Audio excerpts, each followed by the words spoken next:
അത്യുന്നതനായ ദൈവത്തിൻ്റെ സനാതന വചനങ്ങളിലൊന്ന് വായിച്ച് കേൾപ്പിച്ചുകൊണ്ട് ഈ രാത്രിയിലെ പ്രഭാഷണത്തിന് തുടക്കമാകാം എന്ന കർത്താവിൻ്റെ കൃപയിൽ ആഗ്രഹിക്കുന്നു. ദയവായി ദൈവമക്കൾ പ്രാർത്ഥനയോടെ ശ്രദ്ധിക്കുക. ഈ രാത്രിയിലെ ദൈവവചന ധ്യാനത്തിന് എന്തു വേണമെന്ന എൻ്റെ ചോദ്യത്തിനും പ്രാർത്ഥനയ്ക്കും ധ്യാനത്തിനും മറുപടിയായി ബലിവനായ ദൈവം എൻ്റെ ധ്യാനമണ്ഡലത്തിലേക്ക് പ്രാർത്ഥനാ മുറിയിൽ പകർന്നു തന്ന അനുഗ്രഹീതമായിരിക്കുന്ന ചില വേദഭാഗങ്ങളെ ഞാൻ വായിച്ചു കേൾപ്പിക്കുന്നു. അപ്പോസ്തലനായ പൗലോസ് കൊരിന്ത്യർക്കെഴുതിയ 2-ാം ലേഖനം അതിൻ്റെ 1-ാം അധ്യായം 20, 21, 22 വാക്യങ്ങളെ ഞാൻ വായിക്കുന്നു. റഫറൻസ് ഒന്നുകൂടെ ശ്രദ്ധിക്കുക. അപ്പോസ്തലനായ പൗലോസ് കൊരിന്ത്യർക്കെഴുതിയ 2-ാം ലേഖനം 1-ാം അധ്യായം 20, 21, 22 വാക്യങ്ങൾ. ദൈവത്തിൻ്റെ വാഗ്ദത്തങ്ങൾ എത്രയുണ്ടെങ്കിലും അവനിൽ ഉവ്വ് എന്നത്രേ. അതുകൊണ്ട് ഞങ്ങളാൽ ദൈവത്തിന് മഹത്വമുണ്ടാകുമാറ് അവനിൽ ആമേൻ എന്നും തന്നെ. ഞങ്ങളെ നിങ്ങളോടുകൂടി ക്രിസ്തുവിൽ ഉറപ്പിക്കുന്നതും നമ്മെ അഭിഷേകം ചെയ്തതും ദൈവമല്ലോ. അവൻ നമ്മെ മുദ്രയിട്ടും ആത്മാവെന്ന അച്ചാരം നമ്മുടെ ഹൃദയങ്ങളിൽ തന്നുമിരിക്കുന്നു. 20-ാമത് വാക്യം ഒരാവൃത്തിയോടെ. ദൈവത്തിൻ്റെ വാഗ്ദത്തങ്ങൾ എത്രയുണ്ടെങ്കിലും അവനിൽ ഉവ്വ് എന്ന് അത്രേ. Price the Lord. വായിച്ചു കേൾപ്പിച്ച ദൈവവചനത്തിനായിട്ട് കരങ്ങൾ ഉയർത്തി കർത്താവിനെ ഒന്ന് സ്തുതിക്കാൻ കഴിയുമോ?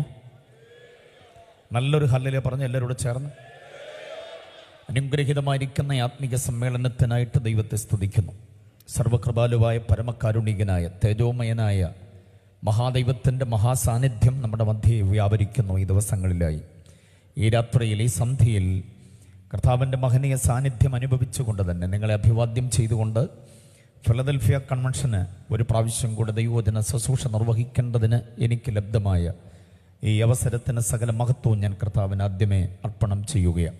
തത്സമയം ഇത് വീക്ഷിച്ചുകൊണ്ടിരിക്കുന്ന നിരവധി ആളുകൾ ലോകത്തിൻ്റെ വിവിധ കോണുകളിലുണ്ട്. സമയത്തിൻ്റെ വ്യത്യസ്തതകളുണ്ടെങ്കിൽ പോലും ഈ പ്രോഗ്രാം അവലോടെ കാണേണ്ടതിനു വേണ്ടി വളരെ താല്പര്യത്തോടുകൂടെ നിതാന്ത ജാഗ്രതയോടെ ഇതിനു വേണ്ടി കാതോർക്കുന്ന ധാരാളം ആളുകൾ എല്ലാവരെയും ഞാൻ ക്രിസ്തുവിൻ്റെ നാമത്തിൽ നിങ്ങൾക്ക് വന്ദനം അറിയിക്കുകയാണ്. നിങ്ങൾക്ക് ഈ പ്രോഗ്രാം അനുഗ്രഹമായി തീരട്ടെ എന്ന് ആശംസിക്കുകയും ചെയ്യുന്നു.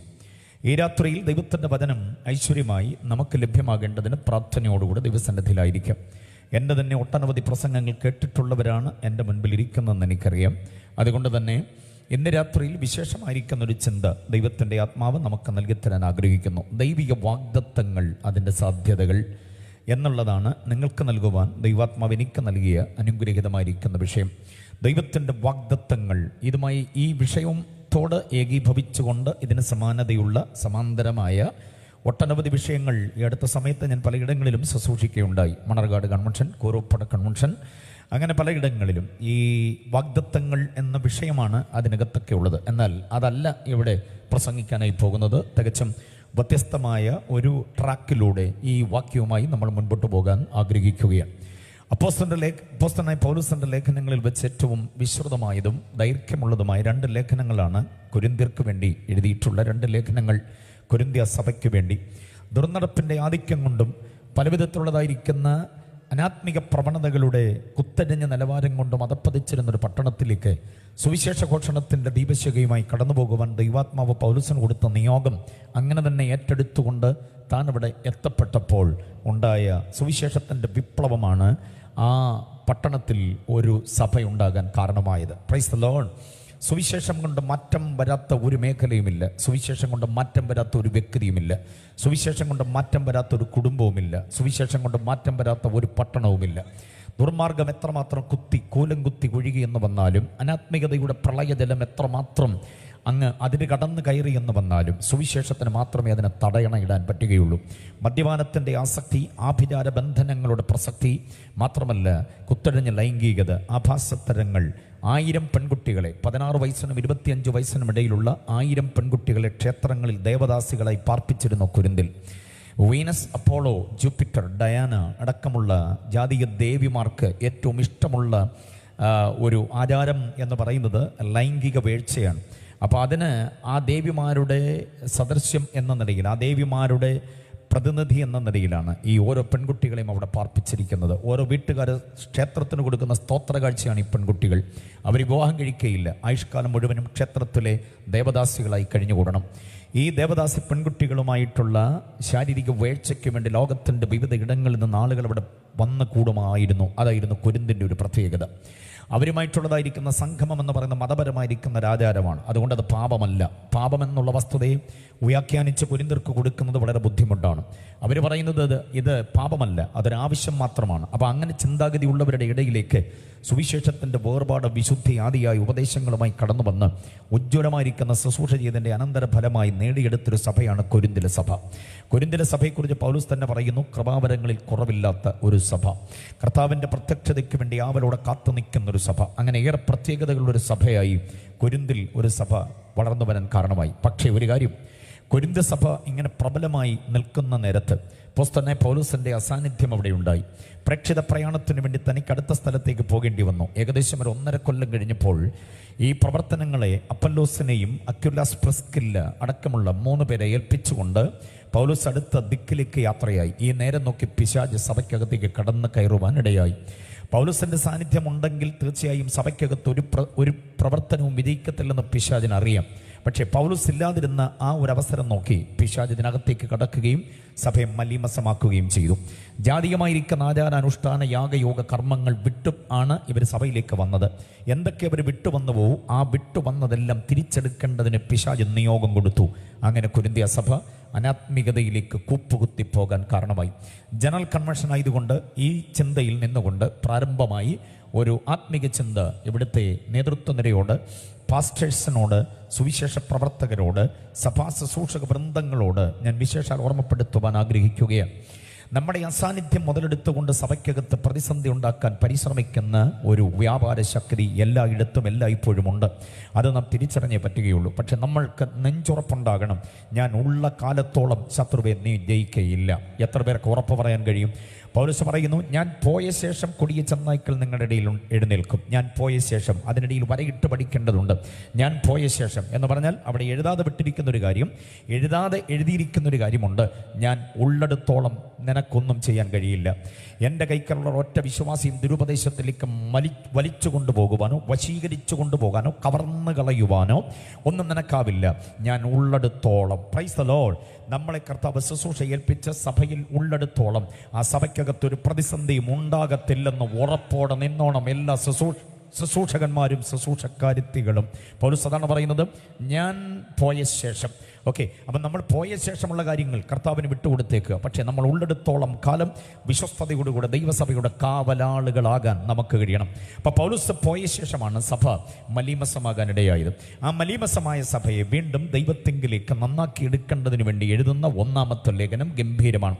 തർജ്ജനങ്ങളുടെ, ശകാരങ്ങളുടെ, താക്കീതുകളുടെ ലേഖനമാണത്.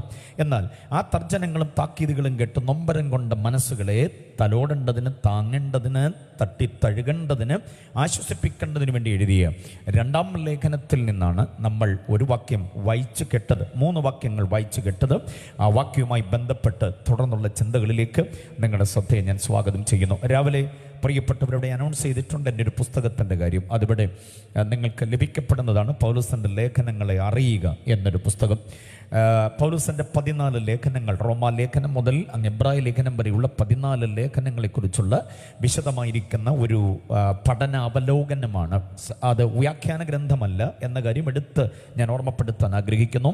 14 ലേഖനങ്ങളുടെയും സ്വഭാവങ്ങൾ, അതിൻ്റെ പ്രത്യേകതകൾ, അതിൻ്റെ ഉപദേശ സവിശേഷതകളൊക്കെ വ്യക്തമാക്കിക്കൊണ്ട് എഴുതപ്പെട്ടിട്ടുള്ളൊരു പുസ്തകമാണ്. മാത്രമല്ല 1910 ഇറക്കിയ മലയാള വേദപുസ്തകത്തിൽ വന്നുകൂടിയ തർജ്ജമ പിശകുകൾ 100 എണ്ണം പ്രതിപാദിച്ചുകൊണ്ട് അതിൻ്റെ ശരിയായ വാക്യം മൂലഗ്രന്ഥത്തിൽ എന്താണ് എന്ന് കൊടുത്തുകൊണ്ട് 100 പോയിന്റുകൾ ക്രമീകരിച്ചാണ് ആ പുസ്തകത്തെ വിശാലമാക്കിയിരിക്കുന്നത്. 152 പേജുള്ള ആ പുസ്തകം നിങ്ങൾക്ക് ഇവിടെ ലഭിക്കപ്പെടുന്നതാണ്. കോപ്പികൾ കൈപ്പറ്റുവാൻ ഞാൻ ഓർമ്മപ്പെടുത്തുന്നു. ലേഖന പഠനത്തിന് താല്പര്യമുള്ളവർക്കും മാത്രം. എൻ്റെ ഇഷ്ട ഗ്രന്ഥങ്ങൾ ലേഖനങ്ങളാണ്. ലേഖനകർത്താക്കളോടാണ് എനിക്ക് കൂടുതൽ പ്രണയം. യേശു കഴിഞ്ഞാൽ പിന്നീട് ഞാൻ കൂടുതൽ പ്രണയിക്കുന്നത് ലേഖനകർത്താക്കളെയാണ്. ബാക്കിയുള്ളതൊന്നും എനിക്ക് ഇഷ്ടമല്ലെന്നല്ല, ഇഷ്ടമാണ്. പക്ഷേ എൻ്റെ പഠനമുറിയിൽ ഞാൻ കൂടുതൽ അന്വേഷിക്കുന്നത് ലേഖനങ്ങളെയാണ്. ലേഖനങ്ങളെ ഞാൻ കൂടുതൽ പ്രണയിക്കുന്നു. അതിൻ്റെ ആഴങ്ങളെ ഞാൻ കൂടുതൽ ആരായാൻ അറിയുന്നു. ഉപദേശ സത്യങ്ങളുടെ വിശാലതകൾ ലേഖനങ്ങളിലാണ് കാണുക. എന്ത് തള്ളണം ക്രിസ്തീയ ജീവിതത്തിൽ, എന്ത് കൊള്ളണം, എന്തു വേണ്ട, എന്തു വേണം എന്നിത്യാദി വകതിരിവുകൾ, വീണ്ടും വിചാരങ്ങൾ, അവബോധങ്ങൾ നമുക്ക് നൽകിത്തരുന്നത് ലേഖനങ്ങളാണെന്നുള്ളതിന് രണ്ട് പക്ഷമില്ല. ബാക്കിയുള്ളവയൊക്കെ നല്ലത് തന്നെ. പക്ഷേ ഈ ജഡത്തിൽ നാം ജീവിക്കുമ്പോൾ ജഡത്തിൻ്റെ വിചാര വിക്ഷോഭങ്ങൾക്ക് അധീനമായി മാറാതെ, ഈ ലോകത്തിൽ നാം ജീവിക്കുമ്പോൾ ലോകമൈത്വം നമ്മിലേക്ക് കടന്നുകൂടാതെ, പാപപങ്കിലമായിരിക്കുന്നൊരു സംസ്കാരം നമ്മുടെ ചുറ്റുമുള്ളപ്പോൾ ആ സംസ്കാരത്തിൽ നിന്ന് വ്യത്യസ്തമായി അഭിഷേക സംസ്കാരത്തിൽ ജീവിക്കേണ്ടത് എങ്ങനെയാണ് എന്നിത്യാദി വസ്തുതകൾ നമുക്ക് ബോധ്യമാക്കി തരുന്നത് ലേഖനങ്ങളാണ്. സമ്മതിക്കുന്നവർക്ക് ഞാൻ ദൈവത്തെ സ്തുതിക്കുകയാണ്. അതുകൊണ്ട് ലേഖനങ്ങൾ, ദൈവദാസന്മാർ, ദൈവദാസിമാർ, വേദവിദ്യാർത്ഥികൾ, വിശ്വാസി സമൂഹങ്ങൾ ലേഖനങ്ങളുടെ ആഴമേറിയ പഠനം പ്രാപിച്ചെടുക്കണമെന്ന കാര്യം ഞാൻ ഓർമ്മപ്പെടുത്തുന്നു. ഈ മേഖലകളിൽ കോട്ടയം ജില്ലയിലെ ഇതുപോലെയുള്ള ചെറുതും വലുതുമായ മിക്ക യോഗങ്ങളിലും ഞാൻ പ്രസംഗിച്ചപ്പോഴെല്ലാം ഒന്നോ രണ്ടോ പ്രസംഗം ഒഴികെ ബാക്കി മുഴുവനും ലേഖനങ്ങളും തന്നെയാണ് പ്രസംഗിച്ചിട്ടുള്ളത്. ഇന്ന് രാത്രിയിലും അതിന് ദൈവാത്മാവിനിക്ക് നിയോഗം നൽകുന്നു. വാക്യത്തിലേക്ക് നമുക്ക് മടങ്ങി വരാം. മുഖവര ദീർഘമാക്കാതെ ഞാൻ വാക്യത്തിലേക്ക് നേരെ പദങ്ങൾ ഉവ്വ് എന്ന് മാത്രമാണ്. ദൈവത്തിൻ്റെ എല്ലാ വാഗ്ദത്തങ്ങളാണ് നമ്മെ ഇന്നയോളം കൊണ്ടുവന്നത്. എത്ര പേർക്ക് ബോധ്യമുണ്ടാക്കാര്യം? നമ്മെ ഇന്നയോളം നടത്തിക്കൊണ്ടുവന്നത് ദൈവത്തിൻ്റെ വാഗ്ദത്തങ്ങളിലുള്ള വിശ്വാസീയതയാണ് എന്ന വിവരം നാം അറിയാതെ പോകരുത്. നമ്മുടെ കരുത്തോ, നമ്മുടെ കഴിവോ, നമ്മുടെ പ്രാവീണ്യമോ, നമ്മുടെ വിദ്യാസമ്പന്നതയോ, നമ്മുടെ ബന്ധുബലമോ, നമ്മുടെ സ്വാധീനതയോ, നമ്മുടെ പേരിൽ, സ്വന്തം തണ്ടപ്പേരിൽ എഴുതി കിട്ടിയിട്ടുള്ള ഭൂമികയുടെ, തീറാധാരം എഴുതി കിട്ടിയിട്ടുള്ള ഭൂമികയുടെ ആ വലിപ്പമോ വിസ്തൃതിയോ, നമ്മൾ വെച്ചുണ്ടാക്കി അനുഭവിക്കുന്ന നമ്മുടെ വമ്പൻ വീടുകളോ ചെറിയ വീടുകളോ, കമ്പി, കട്ട, കല്ല്, സിമന്റ്, പെയിന്റ്, തടിയൊക്കെ കൊണ്ട് നമ്മൾ ക്രമീകരിച്ചിട്ടുള്ള നമ്മുടെ വീടുകൾ ഒന്നുമല്ല നമ്മെ ഇന്നയോളം നിലനിർത്തിക്കൊണ്ട് വന്നത്. നമ്മൾ ചെലവ് ചെയ്ത് വളർത്തിക്കൊണ്ടുവരുന്ന സുരക്ഷയ്ക്ക് വേണ്ടി വളർത്തുന്ന നായ്ക്കളുണ്ടാകാം, അതൊന്നുമല്ല നമ്മുടെ ജീവനാധാരം. പിന്നെ എന്താ നമ്മൾ ഇന്നും ജീവനോടിരിക്കുന്നത്? പ്രളയം കേരളത്തെ മൂടിയിട്ടും പ്രതിസന്ധികൾ ഒട്ടനവധി വന്നിട്ടും വിസ്മയവും ഭയങ്കരവുമായ സംഭവ പരമ്പരകളുടെ ആധിക്യം 2018 ലോകം മൊത്തത്തിലുണ്ടായി, സാക്ഷര കേരളത്തിൽ മൊത്തമായിട്ടുണ്ടായിട്ടും ഈ കൺവെൻഷനോടെ കൂടാൻ ദൈവം നമ്മെ ബാക്കിയാക്കിയതിൻ്റെ അടിസ്ഥാന വിവരം, ദൈവം നമുക്ക് നൽകിയ വാഗ്ദത്തങ്ങൾ ഇനിയും ബാക്കിയുണ്ട് എന്നുള്ളത് എത്ര പേര് സമ്മതിക്കുന്നുണ്ടത്? സഹോദരന്മാർ, എത്ര പേര് സമ്മതിക്കുന്നുണ്ട്? എന്താ താങ്കൾ ജീവനോടെ ബാക്കിയായത്? മരണം അതിൻ്റെ നീളം കരം കൊണ്ട് എത്തിപ്പിടിച്ച് പെട്ടിയിൽ ഒതുക്കാൻ ശ്രമിച്ചതല്ലേ? അപകടങ്ങളിൽ തകർന്ന് തരിപ്പണമായി പോകേണ്ടതല്ലേ? ബുദ്ധിക്ക് വിനാശമുണ്ടാകേണ്ടതല്ലേ? ഓർമ്മശക്തി നഷ്ടീഭവിച്ച് പോകേണ്ടതല്ലേ? ബന്ധങ്ങൾ, സ്വന്തങ്ങൾ നഷ്ടമാകേണ്ടതല്ലേ? വിധവയാകേണ്ടതായിരുന്നു താങ്കൾ, വിഭാര്യനാകേണ്ടതായിരുന്നു, അനാഥരോ ഒക്കെ ആകേണ്ടതായിരുന്നു, തലമുറകളെ ആകേണ്ടതായിരുന്നു. ചിലതൊക്കെ ഒരുപക്ഷെ ഇടയ്ക്ക് സംഭവിച്ചിട്ടുണ്ടാകാം. എങ്കിലും ഈ കസേരയിൽ അമർന്നിരുന്ന് അച്ചടക്കത്തോടെ ദൈവവചനം ഈ രാത്രി ശ്രദ്ധിക്കുന്ന പ്രിയപ്പെട്ടവരോട് ഞാൻ ഓർമ്മപ്പെടുത്തുന്നു, നമ്മൾ കടന്നു കയറി വന്നത് നമ്മുടെ നിതാന്ത ജാഗ്രത കൊണ്ടോ, ഡ്രൈവിങ്ങിൻ്റെ വൈദഗ്ധ്യം കൊണ്ടോ, റോഡിൻ്റെ തിരക്ക് പിടിച്ച റോഡിൻ്റെ ഓരത്തുകൂടെ നന്നായി നടന്നു പോകാൻ അറിയാമെന്നുള്ളത് കൊണ്ടോ ഒന്നുമല്ല. നമ്മുടെ കുഞ്ഞുങ്ങൾ പഠിച്ച സ്കൂളിൻ്റെ PTA മഹത്വമോ, അവിടുത്തെ രക്ഷകർത്തൃ സമിതിയുടെ പ്രത്യേക ഉത്തരവാദിത്വമോ, അവരുടെ വാഹനങ്ങൾ ഓടിച്ച ഡ്രൈവറുടെ വൈദഗ്ധ്യമൊന്നുമല്ല നമ്മുടെ തലമുറ ബാക്കിയായത്. ഇന്ന് രാത്രിയിൽ നമ്മൾ ആയുസ്സോടുകൂടി ഇരിക്കുന്നെങ്കിൽ അതിൻ്റെ ഏറ്റവും പ്രധാന കാരണം ദൈവിക വാഗ്ദത്തങ്ങൾ ഇനിയും നമ്മിൽ ബാക്കിയുണ്ട് എന്നുള്ളതാണ്. അതെത്ര പേര് വിശ്വസിക്കുന്നുണ്ട്? നിങ്ങൾ കാണേണ്ട ചില നന്മകൾ, അനുഭവിക്കേണ്ട ചില നന്മകൾ, പോകേണ്ട ചില യാത്രകൾ, എഴുതേണ്ട ചില പാട്ടുകൾ, പ്രസംഗിക്കേണ്ട ചില പ്രസംഗങ്ങൾ ഇനിയും ബാക്കിയുണ്ട്. ദൈവം വാഗ്ദത്തം ചെയ്തത് കർത്താവ് നിവർത്തിക്കാതെ ഒരപകടത്തിന് താങ്കളെ തൊടാൻ കഴിയത്തില്ലെന്ന് ഞാൻ പറയുമ്പോൾ ഏറ്റെടുത്തി പ്രാരംഭ നേരത്തെ കർത്താവിനെ സ്തുതിക്കാൻ എത്ര പേർക്ക് കഴിയും? വാഗ്ദത്തങ്ങളിൽ വിശ്വസ്തനായ ദൈവം നിഷ്ഫലമാകാത്ത വാഗ്ദത്തങ്ങൾ നൽകി ദിനംതോറും സംഭവ ബഹുലതകൾക്കിടയിലൂടെ നമ്മെ പരിചരിക്കുന്ന, പരിപാലിക്കുന്ന, പരിരക്ഷിക്കുന്ന വലിയവനായ ദൈവം, ആ കർത്താവിനെ കരങ്ങൾ അടിച്ചൊന്ന് ആരാധിച്ച് അല്പസമയം ഒരുമിച്ച് വാഗ്ദത്തങ്ങളിൽ വിശ്വസ്തനായവൻ നടത്തിക്കൊണ്ടുവന്ന വിധങ്ങളുടെ വല്ലഭത്വം എത്ര ശ്രേഷ്ഠമാണ്! Hallelujah, hallelujah. ഈ രാത്രിയിൽ ആ വാഗ്ദത്തങ്ങളെ കുറിച്ചാണ് നാം സവിസ്തരം കേൾക്കാനായി പോകുന്നത്. ഹല്ലേലൂയ. കരങ്ങൾ ഉയർത്തി കർത്താവിനെ ഒന്ന് മഹത്വപ്പെടുത്തിക്കാട്ടെ. വേദപുസ്തകത്തിലെ വാഗ്ദത്തങ്ങൾക്ക് പത്രോസ് കൊടുക്കുന്ന ഒരു വിശേഷണമുണ്ട്, വിലയേറിയതും അതിമഹത്വവുമായ വാഗ്ദത്തങ്ങൾ. ഇവിടെ പൗലോസ് പറയുകയാണ്, അവൻ്റെ വാഗ്ദത്തങ്ങളെല്ലാം ഉവ്വ് എന്ന് മാത്രമാണ്. ആ വാഗ്ദത്തങ്ങളാണ് നമ്മെ മുൻപോട്ട് നയിക്കുന്ന ഇന്ധന ശക്തി എന്ന് പറയുന്നത്. ഞാൻ ആദ്യമേ സന്ദേശത്തെ രണ്ട് ഭാഗമായി ഞാൻ തിരിക്കുന്നു. വാഗ്ദത്തങ്ങൾ, അതിൻ്റെ ഉപദേശ പ്രാധാന്യത, വാഗ്ദത്തങ്ങൾ, അതിൻ്റെ പ്രായോഗിക തലം. ഇങ്ങനെ രണ്ട് ഭാഗങ്ങളായി തിരിച്ചുകൊണ്ടാണ് ഈ രാത്രിയിൽ എൻ്റെ സന്ദേശം നിങ്ങൾക്ക് കൈമാറുവാൻ ആഗ്രഹിക്കുന്നത്. ദൈവത്തിൻ്റെ ആത്മാവിൽ നിന്ന് ഞാൻ പഠിച്ചെടുത്ത ചിന്തകൾ അതേപടി നിങ്ങൾക്ക് കൈമാറുന്നു. വചനമല്ലാതെ വേറൊന്നും നമ്മൾ കേൾക്കില്ല. പരിഹാസമോ ഇകഴ്ത്തലുകളോ വിമർശനങ്ങളോ വിരോധങ്ങളോ ഒന്നും ഉണ്ടാകില്ല. ആനുകാലികങ്ങളായിരിക്കുന്ന സോഷ്യൽ മീഡിയ വൈറസിലെ ഏതെങ്കിലുമൊക്കെ തരംഗങ്ങളൊന്നും എൻ്റെ പ്രസംഗത്തിൽ ഞാൻ ഉപയോഗിക്കാറില്ല. വചനം മാത്രമേ നമ്മൾ കേൾക്കുകയുള്ളൂ. വചനം മാത്രമാണ് ദൈവം എന്നെ ഏൽപ്പിച്ചിട്ടുള്ളത്. എങ്ങാണ്ട് ഏതാണ്ട് പറഞ്ഞതിനൊന്നും മറുപടി ഇന്ന് നിങ്ങൾ രാത്രി പ്രതീക്ഷിക്കരുത്. പൗലോസിൻ്റെ ഈ ലേഖനത്തിലെ ചിന്തകളുമായി മാത്രം ഞാൻ മുൻപോട്ട് പോകാൻ ആഗ്രഹിക്കുന്നു. സന്തോഷമുള്ളവർ എത്ര പേരുണ്ട്? ഹല്ലേലൂയ. വിലയേറിയ വാഗ്ദത്തങ്ങൾ ഏതൊക്കെയാണ് വേദപുസ്തകത്തിലെ? 1, 2, 3, 4, 5 എന്ന അക്കമിട്ട് ചില വാഗ്ദത്തങ്ങളെ ഞാൻ പറയുന്നു. ഇത് ജനറൽ കൺവെൻഷനാണ്. അകത്ത് കൂടിയിരിക്കുന്ന മിക്ക ആളുകളും ദൈവവചനത്തിൻ്റെ ആധികാരികമായ അറിവുള്ളവരും രക്ഷാനിർണയം പ്രാപിച്ചവരും ദൈവാത്മാ നിയോഗത്താൽ ജീവിക്കുന്നവരും പുനരാഗമന പ്രതീക്ഷയോടെ ആയിരിക്കുന്നവരും കാത്തിരിക്കുന്നവരുമാണെന്ന് എനിക്കറിയാം. എന്നാൽ ആരെങ്കിലും ചില ആളുകൾ ഈ മഹായോഗത്തിലേക്ക് വന്നിട്ടുണ്ട് എങ്കിൽ ക്രൈസ്തവീകതയുടെ അഭ്യുദയ കാംക്ഷികളായ നിരവധി ആളുകൾ ഒരുപക്ഷെ ജാതിയോ മതമോ കുലമോ കുടുംബമോ വ്യത്യാസമില്ലാതെ ഒരു പെന്തക്കോസ്ത സമ്മേളനം നടക്കുന്നു പോയേക്കാം എന്ന് വിചാരിച്ച് സ്നേഹിതരോടൊപ്പം വന്നിട്ടുള്ള ആരെങ്കിലും ഉണ്ടെങ്കിൽ അവരും ഈ യോഗത്തിലൂടെ സത്യസുവിശേഷം അറിയണം. അതുകൊണ്ട് ഇന്ന് രാത്രിയിൽ ഈ സന്ദേശത്തിൻ്റെ പ്രാരംഭ ഭാഗത്ത് ഞാൻ കുറെ വാഗ്ദത്തങ്ങളെ അങ്ങോട്ട് നിരത്താൻ ആഗ്രഹിക്കുകയാണ്. ആ വാഗ്ദത്തങ്ങൾ ഉപദേശ പ്രാധാന്യമുള്ള വാഗ്ദത്തങ്ങളാണ്. അവ ഓരോന്നായി നമുക്ക് ശ്രദ്ധിക്കാം. ഏറ്റവും ശ്രേഷ്ഠവും വിലയേറിയതും വാഗ്ദത്തങ്ങളിൽ പ്രധാനം എന്ന് പറയാവുന്നതായ വാഗ്ദത്തമാണ് നമ്മുടെ കർത്താവായ യേശു. എത്ര പേർക്ക് സ്തോത്രം പറയാൻ പറ്റും? എല്ലാവരും സ്തോത്രം പറഞ്ഞില്ലല്ലോ. വല്ല പാസ്പോർട്ടിൻ്റെ വിസയുടെ ഒക്കെ കാര്യത്തിലായിരുന്നെങ്കിൽ നമ്മളിപ്പം ഭയങ്കര സ്തോത്രം ഹല്ലേലൂയൊക്കെ പറഞ്ഞാൽ നമ്മൾ കരമടിച്ച് കർത്താവിനെ സ്തുതിച്ചേനെ. വാഗ്ദത്തം എന്നൊക്കെ കേൾക്കുമ്പോൾ നമ്മുടെ കൺസെപ്റ്റ് ആ നിലയിലാണ്. വേദപുസ്തകം വെളിപ്പെടുത്തുന്ന വാഗ്ദത്തങ്ങളിൽ ഏറ്റവും പ്രധാനമായ വാഗ്ദത്തം എന്താണെന്നറിയാമോ? യേശു എന്ന വാഗ്ദത്തമാണ്. എവിടെയാണ് വാക്യം? അപ്പോസ്തലപ്രവൃത്തി 13-ാം അധ്യായം 22-ാമത് വാക്യം. അപ്പോസ്തലപ്രവൃത്തി 13-ാം അധ്യായം എന്ന് പറയുന്നത് പൗലോസിന്റെ ഉജ്ജ്വലമായിരിക്കുന്ന ഒരു പ്രഭാഷണമാണ്. വളരെ നീളമുള്ളൊരു പ്രഭാഷണം. ഇസ്രായേലിലെ ചരിത്രങ്ങളെ ഒരുമിച്ച് ക്രോഡീകരിച്ചുകൊണ്ട് പൗലോസ് നടത്തുന്ന ഗംഭീരമായൊരു പ്രഭാഷണം. 13-ാം അധ്യായം 22-ാമത് വാക്യത്തിൽ ഇങ്ങനെയാണ് പറയുക: അവനെ നീക്കിയിട്ട് ദാവീദിനെ അവർക്ക് രാജാവായി വാഴിച്ചു. ഉണ്ടോ? നീക്കുന്ന ദൈവം, ആക്കുന്ന ദൈവം. ആക്കി വെച്ചവൻ ദൈവത്തിൻ്റെ വ്യവസ്ഥാപിതമായ കൽപ്പനകൾക്കും ചട്ടങ്ങൾക്കും വിധികൾക്കും പ്രമാണങ്ങൾക്കും പുറംതിരിഞ്ഞ് നിന്നപ്പോൾ ദാക്ഷണ്യമില്ലാതെ ദൈവം അവനെ നീക്കി. ആരെ? ശൗലിനെ. എന്നിട്ട് ദൈവം ആക്കി. ആരെ? ഇശായിയുടെ മകനായ ദാവീദിനെ. അപ്പോൾ ഒരു കാര്യം ഓർത്തോണം, ഈ കൺവെൻഷനിൽ ദൈവം നീക്കുന്നവനുമാണ്, ദൈവം ആക്കുന്നവനുമാണ്.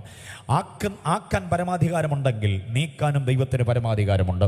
ആക്കി വെച്ച സ്ഥാനത്ത് സ്വയം അഹങ്കരിക്കാതെ ധാർഷ്ട്യമോ ധിക്കാരമോ താൻ പോരുമയോ ഇല്ലാതെ, പച്ച മലയാളം പറഞ്ഞാൽ അഹങ്കാരമില്ലാതെ ദൈവസന്നിധിക്ക് വിനയപ്പെട്ട് എളിമപ്പെട്ട് താഴ്മപ്പെട്ട് ചട്ടങ്ങൾ വിധികൾ പ്രമാണങ്ങൾ അക്ഷരം വിടാതെ അനുസരിക്കാൻ തയ്യാറായാൽ ദൈവം അങ്ങനെ തന്നെ നമ്മെ സംരക്ഷിച്ചോളും. അതല്ല, ദൈവത്തോട് മറുതലിക്കാനാണ് ഭാവമെങ്കിൽ ദൈവം ദാക്ഷിണ്യമില്ലാതെ നീക്കിക്കളഞ്ഞ ശേഷം ദൈവം പകരം ഒരുവനെ കൊണ്ടാക്കും. ആ പകരമാക്കുന്നവന് നമ്മുടെ അത്ര നീളം വണ്ണം ഒന്നും വേണമെന്നൊന്നുമില്ല. ഇസ്രായേൽ എല്ലാവരെയും കൂടെ കൂട്ടി നിർത്തിയാൽ തോൾ മുതൽ പൊക്കമേറിയവനായിരുന്നു ശൗൽ. അവനെ നീക്കിയിട്ട് ആക്കി വെച്ചവൻ അവൻ്റെ പകുതി നീളം പോലുമില്ല. മനസ്സിലാകുന്നുണ്ടോ? അത്രയ്ക്ക് വലിയ മഹത്വമൊന്നും പറയാനില്ല. ദൈവം ആക്കി വെക്കുന്നവനിൽ മഹത്വമൊന്നും നമുക്ക് കാണാനില്ല. പക്ഷെ ദൈവത്തിൻ്റെ കണ്ണുകളിൽ അവനിൽ ചിലത് ദർശിക്കുന്നുണ്ട്. ദൈവത്തിൻ്റെ കരങ്ങളിൽ അവൻ പ്രയോജനപ്പെടുക തന്നെ ചെയ്യും. Price the Lord. നമ്മളെയൊന്നും ആരും ആക്കിയതല്ല, ഇലക്ഷനിട്ട് നമ്മളെയൊന്നും തെരഞ്ഞെടുത്തതല്ല. ദൈവത്തിൻ്റെ പരമാധികാരത്തിൻ്റെ നിർണയം കൊണ്ട് അവൻ തൻ്റെ കൃപ നൽകി നമ്മെ ആക്കി വെച്ചതാ എന്ന് ബോധ്യമുള്ളവർ എത്ര പേരുണ്ട്?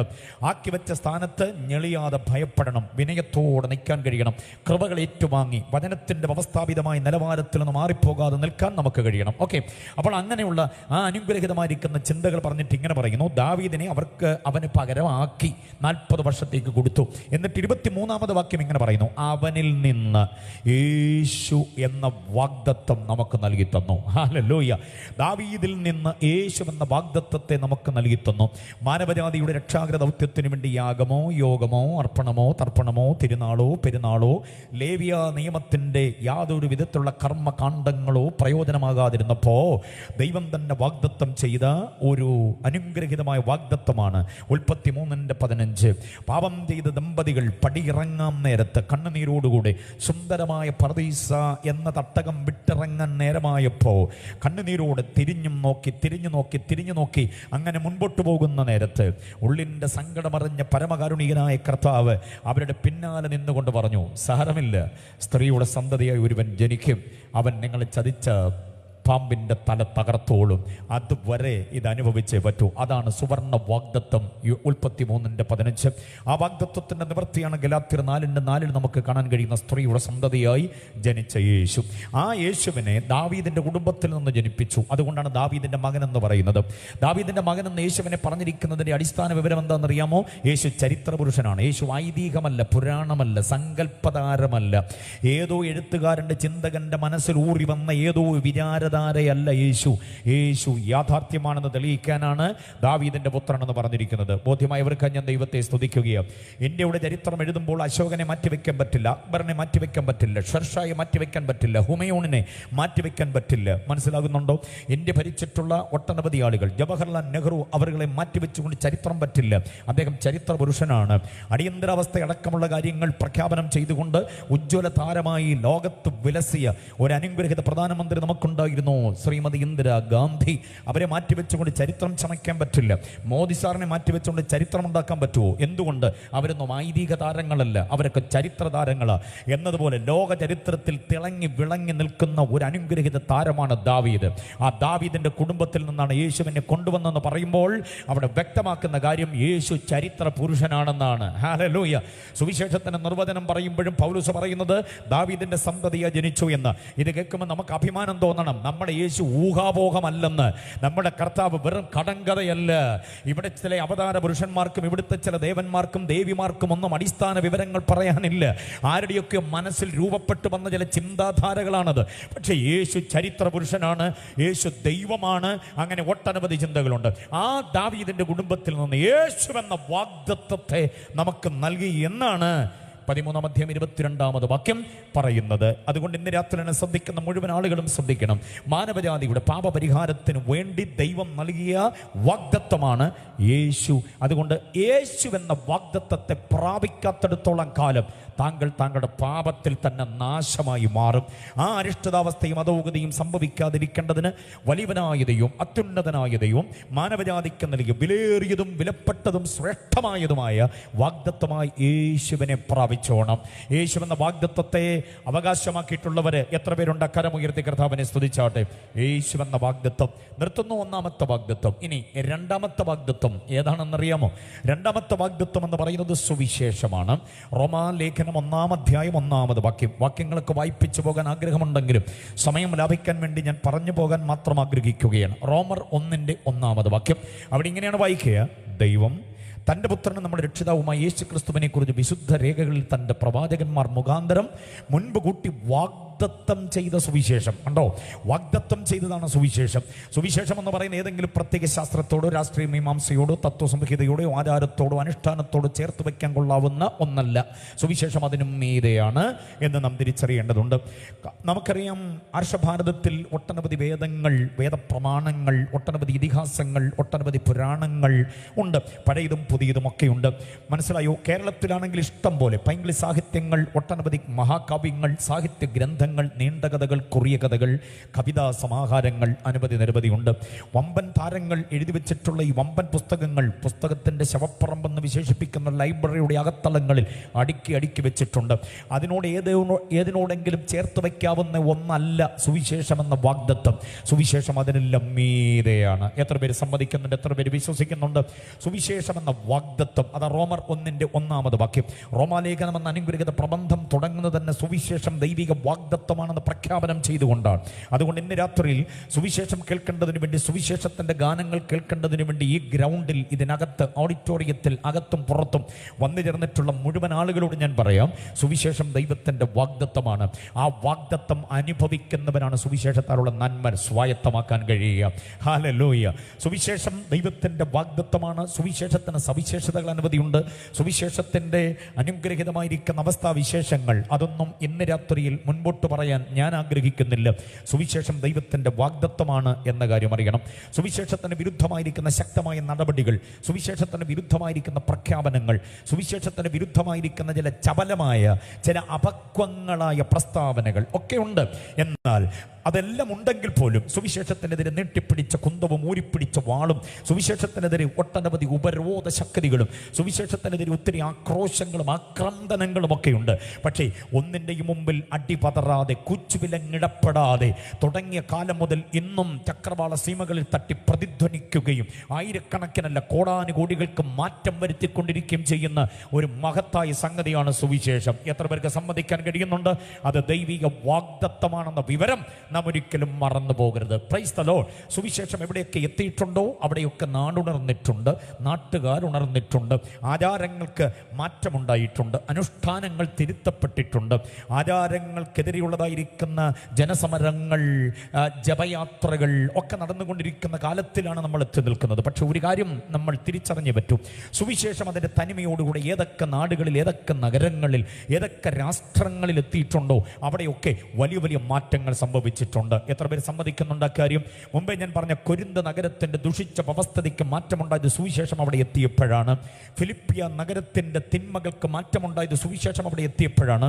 എഫസോസ് നഗരത്തിൻ്റെ വല്ലാത്തതായിരിക്കുന്ന ആഭിചാര ദോഷങ്ങൾക്ക് മാറ്റമുണ്ടായത് ഈ സുവിശേഷം അവിടെ എത്തിക്കഴിഞ്ഞപ്പോഴാണ്. അറിയാമോ, റോമാപുരി ആകപ്പാടെ തിന്മ നിറഞ്ഞ ഒരു പട്ടണമായിരുന്നു. സുവിശേഷം എത്തിയപ്പോഴാണ് അവിടെ മാറ്റമുണ്ടായത്. ആർഷഭാരതത്തിൻ്റെ ചരിത്രം നോക്കിക്കേ, ചരിത്രബോധമുള്ള ആർക്കും നിഷേധിക്കാനാവില്ല. ആർഷഭാരതത്തിലേക്ക് സുവിശേഷം കടന്നു കയറിയതാണ് ഈ രാജ്യത്തിന് ഇന്നയോളമുള്ള പുരോഗതിക്ക് കാരണം. ഹല്ലേലൂയ. എത്ര പേര് സമ്മതിക്കുന്നുണ്ട് ആ കാര്യം? നമുക്കിന്നിവിടെ വായിക്കാൻ പുസ്തകങ്ങളുണ്ട്, വീക്കിലികളുണ്ട്, ഒട്ടനവധി പത്രങ്ങൾ, മനോരമ, മംഗളം, മാധ്യമം, മാതൃഭൂമി, ജനയുഗം, തനിനിറം, ദീപിക, രാഷ്ട്രദീപിക അടക്കമുള്ള ദിനദന്തി, ദിനമലർ, അങ്ങനെ എത്ര പത്രങ്ങൾ, എല്ലാ ഭാഷകളിലും 100,000 പത്രങ്ങളുണ്ട്. ഈ പത്രങ്ങൾ ഇവിടെ തുടങ്ങി വെച്ചത് സുവിശേഷമാണ്. അറിയാമോ, വായിക്കാൻ അച്ചടി നമുക്ക് തന്നത് സുവിശേഷമാണ്. വായിക്കേണ്ടതിന് പുസ്തകങ്ങൾ നമുക്ക് ആദ്യം പ്രസിദ്ധീകരിച്ചു തന്നത് സുവിശേഷം തന്നെയാണ്. ഈ രാജ്യത്തിന് നന്മയുണ്ടാക്കിയത് സുവിശേഷമാണ്. ബലിക്കല്ലിലേക്ക് എടുത്തു വെച്ച മനുഷ്യനെ വെട്ടി തുണ്ടം തുണ്ടമാക്കി ആവാഹന ശക്തികളുടെ മുമ്പിലിട്ട് കത്തിച്ച് ഉദ്ദിഷ്ടകാര്യങ്ങളുടെ നിർവഹണത്തിന് വേണ്ടി കിരാതമായിരിക്കുന്ന നടപടികൾ ആസൂത്രണം ചെയ്തു വന്നിരുന്ന ഈ രാജ്യത്ത് ഈ നരബലി അവസാനിപ്പിച്ചതും, ഭർത്താവ് മരിച്ച് ആ ചിതയിലേക്ക് ചാടി വീണ് ആത്മാഹുതി ചെയ്യുവാൻ സ്ത്രീകളെ നിർബന്ധിച്ചിരുന്ന ഗതികെട്ട സംസ്കാരങ്ങൾ, ആചാരങ്ങൾക്ക് അറുതി വരുത്തിയത് ഇവിടുത്തെ ഇൻഖുലാബുകളല്ല, വിപ്ലവ പ്രസ്ഥാനങ്ങളല്ല. ഇതിനെല്ലാം അറുതി വരുത്തിയത് യേശുവിൻ്റെ ധന്യമായ സുവിശേഷമാണ്. അതുകൊണ്ട് ഓരോ ഭാരതീയനും, ഓരോ മലയാളിക്കും അഭിമാനിക്കാം സുവിശേഷത്തിൻ്റെ മഹത്വവും അതിൻ്റെ സ്വാധീനതയും. ബോധ്യമായവർ കർത്താവിനെ സ്തുതിച്ചാട്ടെ. മൈക്ക് കൈ കിട്ടുമ്പോൾ സുവിശേഷത്തിനെതിരെ വിവരക്കേട് പറയുന്ന കുറെ പ്രസംഗകരുണ്ട്, സുവിശേഷ വിരോധികളായവരെ. അതിനൊന്നും മറുപടി പറയാൻ ഈ രാത്രി നേരമില്ല. പക്ഷെ അതിനെല്ലാം കൂടെ ഒറ്റ മറുപടി ഞാൻ പറയാം. ആധുനിക ഭാരതം സുവിശേഷത്തിൻ്റെ സമ്മാനമാണ്. ആധുനിക ഭാരതം എന്ന് പറയുന്നത് സുവിശേഷത്തിൻ്റെ സൃഷ്ടിയാണ്. ഇന്ന് അനുഭവിക്കുന്ന സകല സുഖ സൗകര്യങ്ങളും സുവിശേഷം നിമിത്തം ഇവിടേക്ക് പറന്നിറങ്ങിയതോ, ഇവിടേക്ക് കപ്പലിറങ്ങിയതോ, ഇവിടേക്ക് പദയാത്രയായി വന്നു കയറിയതോ ആണ്. സുവിശേഷം കൊണ്ടല്ലാതെ ഒരു രാജ്യത്തിനും നേട്ടമില്ല. സുവിശേഷം കൊണ്ടല്ലാതെ ഒരു രാജ്യത്തിന് സമാധാനമില്ല. സുവിശേഷം കൊണ്ടല്ലാതെ യുദ്ധങ്ങൾക്ക് അറുതിയില്ല. സുവിശേഷം കൊണ്ടല്ലാതെ മറ്റു തരമായ പ്രതിസന്ധികൾക്ക് അറുതിയില്ല. എന്തെല്ലാം പ്രക്ഷുബ്ധമായ അന്തരീക്ഷങ്ങൾ ഇതിനെതിരെ ഉണ്ടാക്കിക്കൊണ്ടുവന്നെന്ന് വന്നാലും ഒടുങ്ങിപ്പോകുന്നതും അല്ല സുവിശേഷം. അന്യാധീനപ്പെടുന്നതല്ല സുവിശേഷം. വളരെ ശക്തിയോടെ മുൻപോട്ട് കുതിക്കുന്നതാണ് സുവിശേഷം. സുവിശേഷം അകത്ത് കിട്ടിയവന് വേറൊരു പ്രത്യേകതയും കൂടി ഉണ്ട്. എന്താണെന്നറിയാമോ? സുവിശേഷം വിശ്വസിക്കുന്നവനത് ദൈവശക്തിയാണ്. അപ്പൊ സുവിശേഷം അകത്ത് വന്നവന്റെ കൂട്ടത്തിൽ ദൈവശക്തിയും കൂടെ വ്യാപരിക്കപ്പെടുന്നുണ്ട്. ആ ശക്തിയെ പിടിച്ചു നിർത്തുവാൻ കരുത്തിന്നു വരെ ഒരു പാർട്ടിക്കും, ഒരു സംഘടനയ്ക്കും, ഒരു ജനസംഘ ശക്തിക്കും ഇല്ല എന്ന് ഞാൻ പറയുമ്പോൾ ഏറ്റെടുത്ത സുവിശേഷത്തിന്റെ നന്മയോർത്ത് ദൈവത്തെ സ്തുതിക്കാൻ എത്ര പേർക്ക് കഴിയും? ദൈവം നൽകിയ വാഗ്ദത്തങ്ങളിൽ ഏറ്റവും സവിശേഷമാണ് സുവിശേഷം. ഹല്ലേലൂയ. അതുകൊണ്ട് സുവിശേഷം പ്രസംഗിക്കാൻ, സുവിശേഷം പാടാൻ, സുവിശേഷം കവലകളിൽ കൊണ്ടു നടക്കാൻ, സുവിശേഷം വീടാന്തരം, സുവിശേഷം പാതയോരങ്ങളിൽ, പട്ടണ പ്രാന്തങ്ങളിൽ, ഇടവഴികൾ, പെരുവഴികൾ, നാൽക്കവലകളിലെല്ലാം ഇത് വിളിച്ചറിയിക്കാൻ, പ്രചരിപ്പിക്കുവാൻ കൂടുതൽ ആവേശത്തോടുകൂടെ ഈ 2019 നമുക്ക് മുന്നേറാം. ദൈവം അതിനെ കൃപ ചെയ്യട്ടെ. അപ്പോൾ വാഗ്ദത്തങ്ങളിൽ രണ്ടാമത്തേത് സുവിശേഷമാണ്. വാക്യം കിട്ടിയല്ലോ, റോമാലേഖനം 1:1 വാക്യമാണ്. ഇനി വാഗ്ദത്തങ്ങളിൽ മൂന്നാമത്തേത് ഏതാണ്? ഉപദേശപരമായ വാഗ്ദത്തങ്ങളിൽ മൂന്നാമത്തേത് ഏതാണെന്ന് ഇനി പറയാൻ പോകുന്നത്. ഏതാണെന്നറിയാമോ?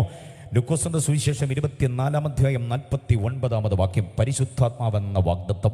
അതല്ലെങ്കിൽ ഗലാത്യ ലേഖനം 3-ാം അധ്യായം 14-ാമത് വാക്യം, പരിശുദ്ധാത്മാവെന്ന വാഗ്ദത്തം. കണ്ടോ, എത്ര പേര് വിശ്വസിക്കുന്നു പരിശുദ്ധാത്മാവ് വാഗ്ദത്തമാണെന്ന്? ദൈവിക വാഗ്ദത്തമാണ് പരിശുദ്ധയാത്മാവ്. പിതാവിൻ്റെ വാഗ്ദത്തമാണ് പരിശുദ്ധയാത്മാവ് എന്ന വിവരം അറിയണം നമ്മൾ. മനസ്സിലായോ?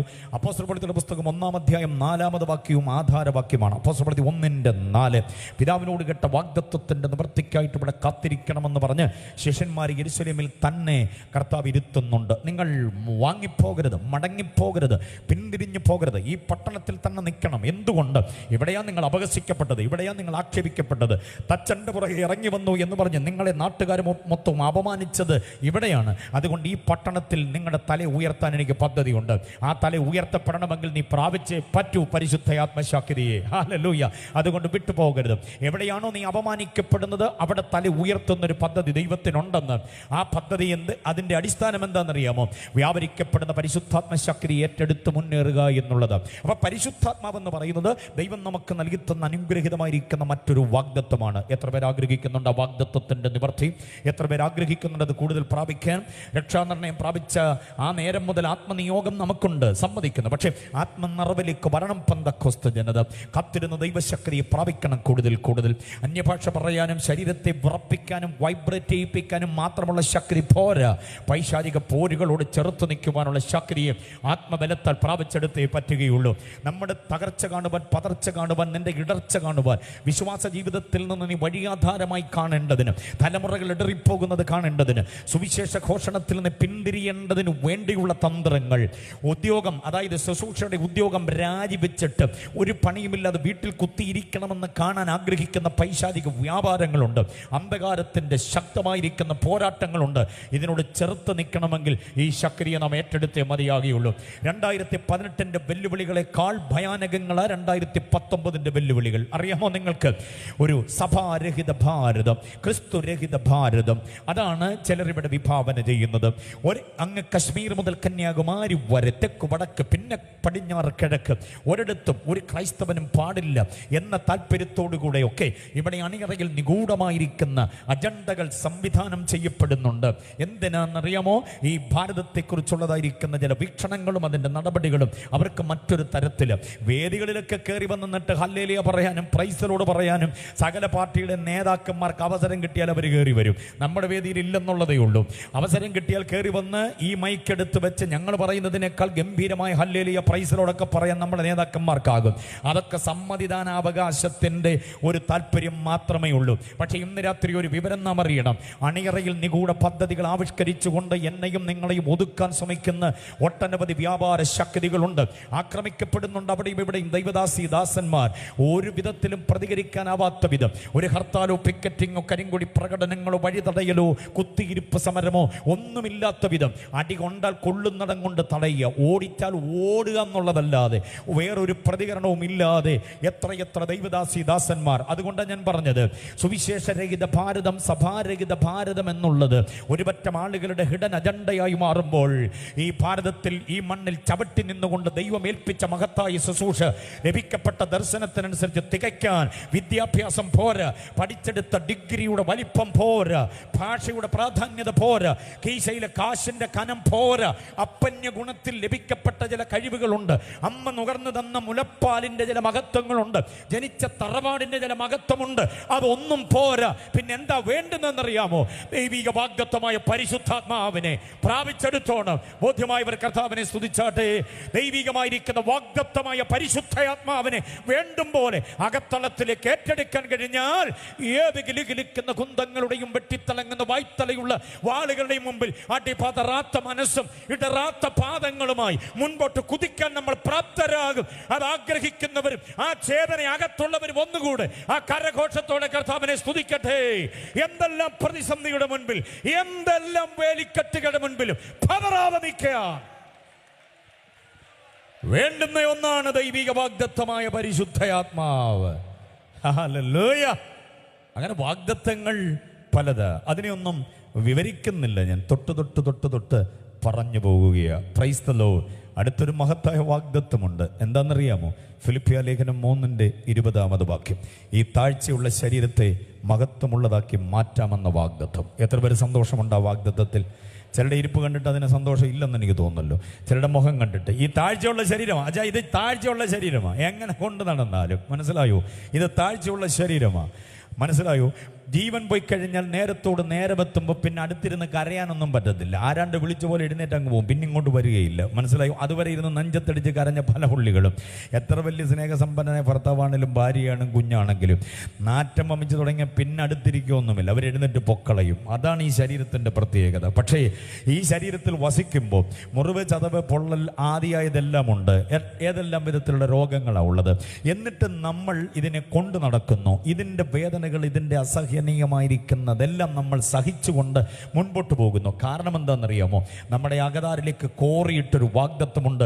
ഈ താഴ്ചയുള്ള ശരീരത്തെ ഞാൻ മഹത്വമുള്ളതാക്കി മാറ്റിക്കോളാം. ഹല്ലേലൂയ.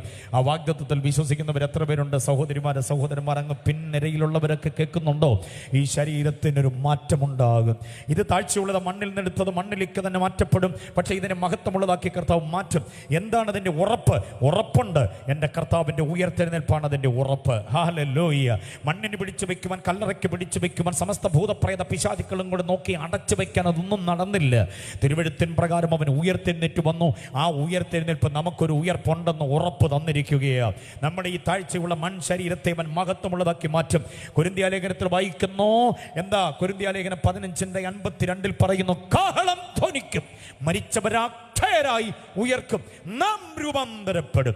എനിക്കും നിങ്ങൾക്ക് മുൻപേ പറന്നകന്ന നമ്മുടെ ഭക്തഗണങ്ങളായ ഒത്തിരി ദൈവദാസന്മാർ, ദൈവദാസിമാരുണ്ട്. ഒട്ടനവധി കുഞ്ഞുങ്ങൾ, വേണ്ടപ്പെട്ടവർ, പ്രിയപ്പെട്ടവരൊക്കെയുണ്ട്. വേർപാടിൻ്റെ നൊമ്പരം ഇന്നും നമ്മുടെ ഹൃത്തടത്തിൽ വല്ലാതെ വേദനിക്കുന്നുണ്ട്. കണ്ണ് നനഞ്ഞു പോകും അവരെ കുറിച്ച് ഓർക്കുമ്പോൾ. കഴിഞ്ഞ ദിവസം നമ്മുടെ പ്രിയ കുട്ടൻചായന് ഭയങ്കര ഒരു സഹിക്കാൻ, ഇന്നും വിശ്വസിക്കാനാവാത്ത വിധമുള്ളൊരു മരണമായിരുന്നു അത്. അതേപോലെ നമ്മുടെ പല പ്രിയപ്പെട്ടവരും സമയാസമയങ്ങളിൽ കർത്താവ് വിളിച്ച് ചേർത്തിട്ടുണ്ട്. ആ വേർപാടൊന്നും നമുക്ക് സഹിക്കാൻ പറ്റുന്ന കാര്യമല്ല. പക്ഷെ നമ്മൾ സഹിക്കുന്ന എന്താന്ന് ചോദിച്ചാൽ, രോഗമില്ലാത്ത, ദുഃഖമില്ലാത്ത, ക്ഷീണമില്ലാത്ത, യാതൊരു വിധത്തിലുള്ളതായിരിക്കുന്ന പ്രതിസന്ധികളും ഇല്ലാത്തൊരു ദേഹവുമായി നമ്മൾ ഇനി സമാഗമിക്കാൻ പോവുകയാണ്. അവരെ നാം നേർക്കുനേരെ കാണാൻ പോകുക, അവരുമായി ഒരുമിച്ച് സഹവസിക്കാൻ പോകുകയാണ്. ഇവിടെ എത്ര കാലം ജീവിച്ചാലും 10, 60, 70, 80 കൊല്ലം, പക്ഷെ നിത്യത മുഴുവനും നാം അവരോട് ഒരുമിച്ച് കൂടാൻ പോവുകയാണ്. എത്ര പേർക്ക് വിശ്വാസമുണ്ട്? എത്ര പേർക്ക് വിശ്വാസമുണ്ട്?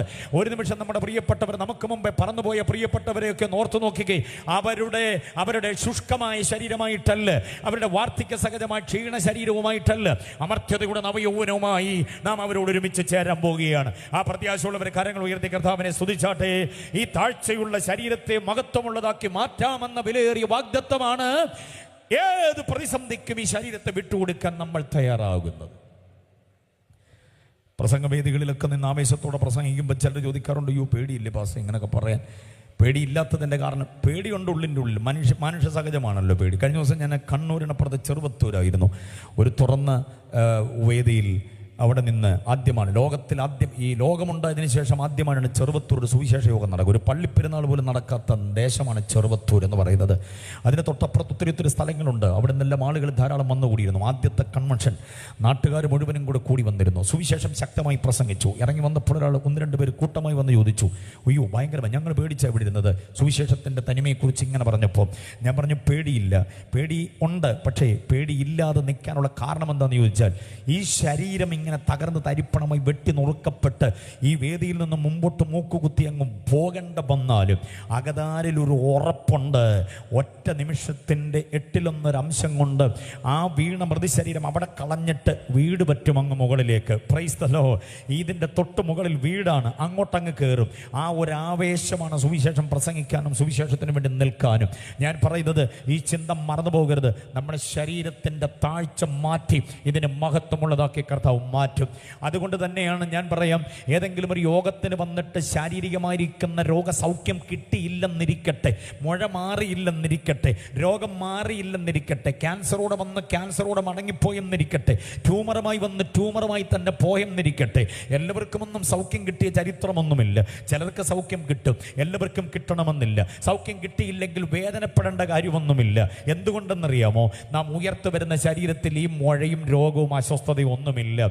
ശരീരത്തിനകത്ത് സകലവിധമായിരിക്കുന്ന രോഗബന്ധനങ്ങളും ഈ മണ്ണിൽ ഉപേക്ഷിച്ച് നാം ഉയർത്തുവരുന്ന ശരീരം മഹത്വമുള്ള ശരീരമാണ്. രോഗബീജങ്ങൾക്ക് തൊടാനാവാത്ത, യാതൊരു വിധത്തിലുള്ള മഹാമാരിക്കും തൊടാനാവാത്ത, ഒരു സാത്താന്യ വ്യാപാരങ്ങൾക്ക് സ്പർശിക്കാനാവാത്ത ഇതൊരു ശരീരം എനിക്കും നിങ്ങൾക്കും വേണ്ടി കർത്താവ് ഒരുക്കിയിട്ടുണ്ടെന്ന പ്രത്യാശ ഉള്ളവര് കർത്താവിനെ സ്തുതിക്ക്. പ്രത്യാശയുടെ ആഴമേറിയ ആ ആലോചന, ആ വാഗ്ദത്തത്തിന്റെ നിവർത്തിക്ക് വേണ്ടി ആവലോടെ നിന്നോണം. Hallelujah, praise the Lord. ഒരു വാഗ്ദത്തം കൂടെ ഞാൻ പറയാം. ആ വാഗ്ദത്തം യാക്കോബിന്റെ ലേഖനം 2-ാം അധ്യായം 5-ാമത് വാക്യമാണ്. യാക്കോബ് 2:5 ഇങ്ങനെയാണ് പറയുക: ദൈവം തന്നെ സ്നേഹിക്കുന്നവർക്ക് വേണ്ടി ഒരു രാജ്യം വാഗ്ദത്തം ചെയ്തിട്ടുണ്ട്. ദൈവം സ്നേഹിക്കുന്നവർക്ക് ദൈവം ഒരു രാജ്യം വാഗ്ദത്തം ചെയ്തിട്ടുണ്ട്. സ്തോത്രം പറഞ്ഞില്ലല്ലോ നിങ്ങൾ? രാജ്യത്തിൻ്റെ വാഗ്ദത്തം. ഏതാണ് രാജ്യമെന്ന് നമുക്കറിയാം. ഞാൻ പറയാതെ അറിയാം. ഒരു രാജ്യം ഇറങ്ങി വരാൻ പോവുകയാണ്. ഇതാ ഞാൻ നോക്കിക്കൊണ്ടിരുന്നപ്പോൾ ഭർത്താവിന് വേണ്ടി അലങ്കരിച്ച് ഒരു മണവാട്ടിയെ പോലെ ഒരു നഗരം ഇറങ്ങി വരുന്നു. ഒരു രാജ്യം വരാൻ പോവുകയാണ്. യെശയ്യാപ്രവചനം 40:10 വാക്യത്തിൽ പറയുന്നു, ഇതാ അവൻ ബലശാലിയായി വരുന്നു, അവൻ്റെ ഭുജം, the government shall be upon his shoulder, അവൻ്റെ ഭുജം അവന് വേണ്ടി ഭരണം നടത്തും. ദൈവം ഒരു രാജ്യം തന്നെ സ്നേഹിക്കുന്നവർക്ക് വേണ്ടി ദൈവം ഒരുക്കി വെച്ചിട്ടുണ്ട്.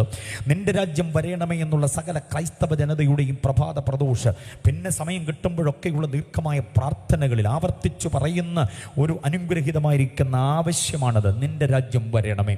ഇവിടെ രാജ്യമുണ്ടല്ലോ, ഉണ്ട്. ഇതിനകത്തൊരു കോൺസ്റ്റിറ്റ്യൂഷൻ ഉണ്ടല്ലോ, ഉണ്ട്. ഇവിടെ അനുഗ്രഹീതരായിരിക്കുന്ന ഭരണാധിപന്മാരില്ലേ, ഉണ്ട്. ഇതെല്ലാം ഉണ്ടെങ്കിലും വേറെ രാജ്യത്തിനു വേണ്ടി നമ്മൾ കൊതിക്കുന്നു. എന്താ കാര്യം? ഇവിടെ ജനാധിപത്യ ഭരണ വ്യവസ്ഥിതി, രാജാധിപത്യ ഭരണ വ്യവസ്ഥിതി ഒക്കെ ഉണ്ടെങ്കിൽ പോലും സത്യം, ധർമ്മം, ന്യായം, നീതി ആദിയായതെല്ലാം കാലഹരണപ്പെടുകയും അസ്ഥാനത്തായി മാറുകയും നിന്ദിക്കപ്പെടുന്നു, ആക്ഷേപിക്കപ്പെടുന്നു, അവഹേളിക്കപ്പെടുന്നു. ജാതിയുടെ മതത്തിൻ്റെ ഒക്കെ പേരിൽ, കുടിപ്പകയുടെ പേരിൽ നടന്നു വരുന്ന അക്രമങ്ങൾ, അനീതികൾ, കൊലപാതകങ്ങൾ, മനുഷ്യൻ്റെ ചോര കൊണ്ട് തെരുവുകൾ വല്ലാതെ വികൃതമാക്കപ്പെടുകയും വല്ലാത്ത പ്രതിസന്ധികൾ രാജ്യവ്യവസ്ഥിതികളിലെല്ലാം. നമ്മുടെ രാജ്യം സ്വാതന്ത്ര്യം പ്രാപിക്കപ്പെട്ടതിന് ശേഷം 72 വർഷങ്ങൾ പിന്നിട്ട് കഴിഞ്ഞു. എന്താ ഇവിടുത്തെ ഗുണം എന്ന് നിങ്ങളൊന്ന് ആലോചിച്ച് നോക്കിക്കേ. ഭീകരവാദം, തീവ്രവാദം, മതമൗലികവാദം, മദ്യമാഫിയ സംഘങ്ങൾ ആകപ്പാടെ പെരുകി രാജ്യത്തിൻ്റെ മുഖച്ഛായ മാറ്റിക്കളഞ്ഞിരിക്കുകയാണ്. 2018-ാം ആണ്ടിൽ നടന്ന കിരാത സംഭവങ്ങളുടെ പട്ടികയൊന്നും ഞാൻ പറയുന്നില്ല. മധുവെന്ന അട്ടപ്പാടിയിലെ നൊമ്പരം ഇന്നും നമ്മുടെ ഹൃദയത്തിൽ മാറിപ്പോയിട്ടില്ല. ഖഡ്വായിലെ 8 വയസ്സുകാരി പെൺകുട്ടി അനുഭവിച്ച പീഡനങ്ങളുടെ വേദന നമ്മുടെ ശരീരത്തിൽ ഇന്ന് നമ്മൾ അനുഭവിക്കുന്നത് പോലെ തോന്നുന്നു. അതുപോലെ പുറത്തു പറയുവാൻ നിർവാഹമില്ലാത്തതായിരിക്കുന്ന ലജ്ജാകരമായ സംഭവങ്ങളുടെ ഒരു കാലഘട്ടമാണിത്.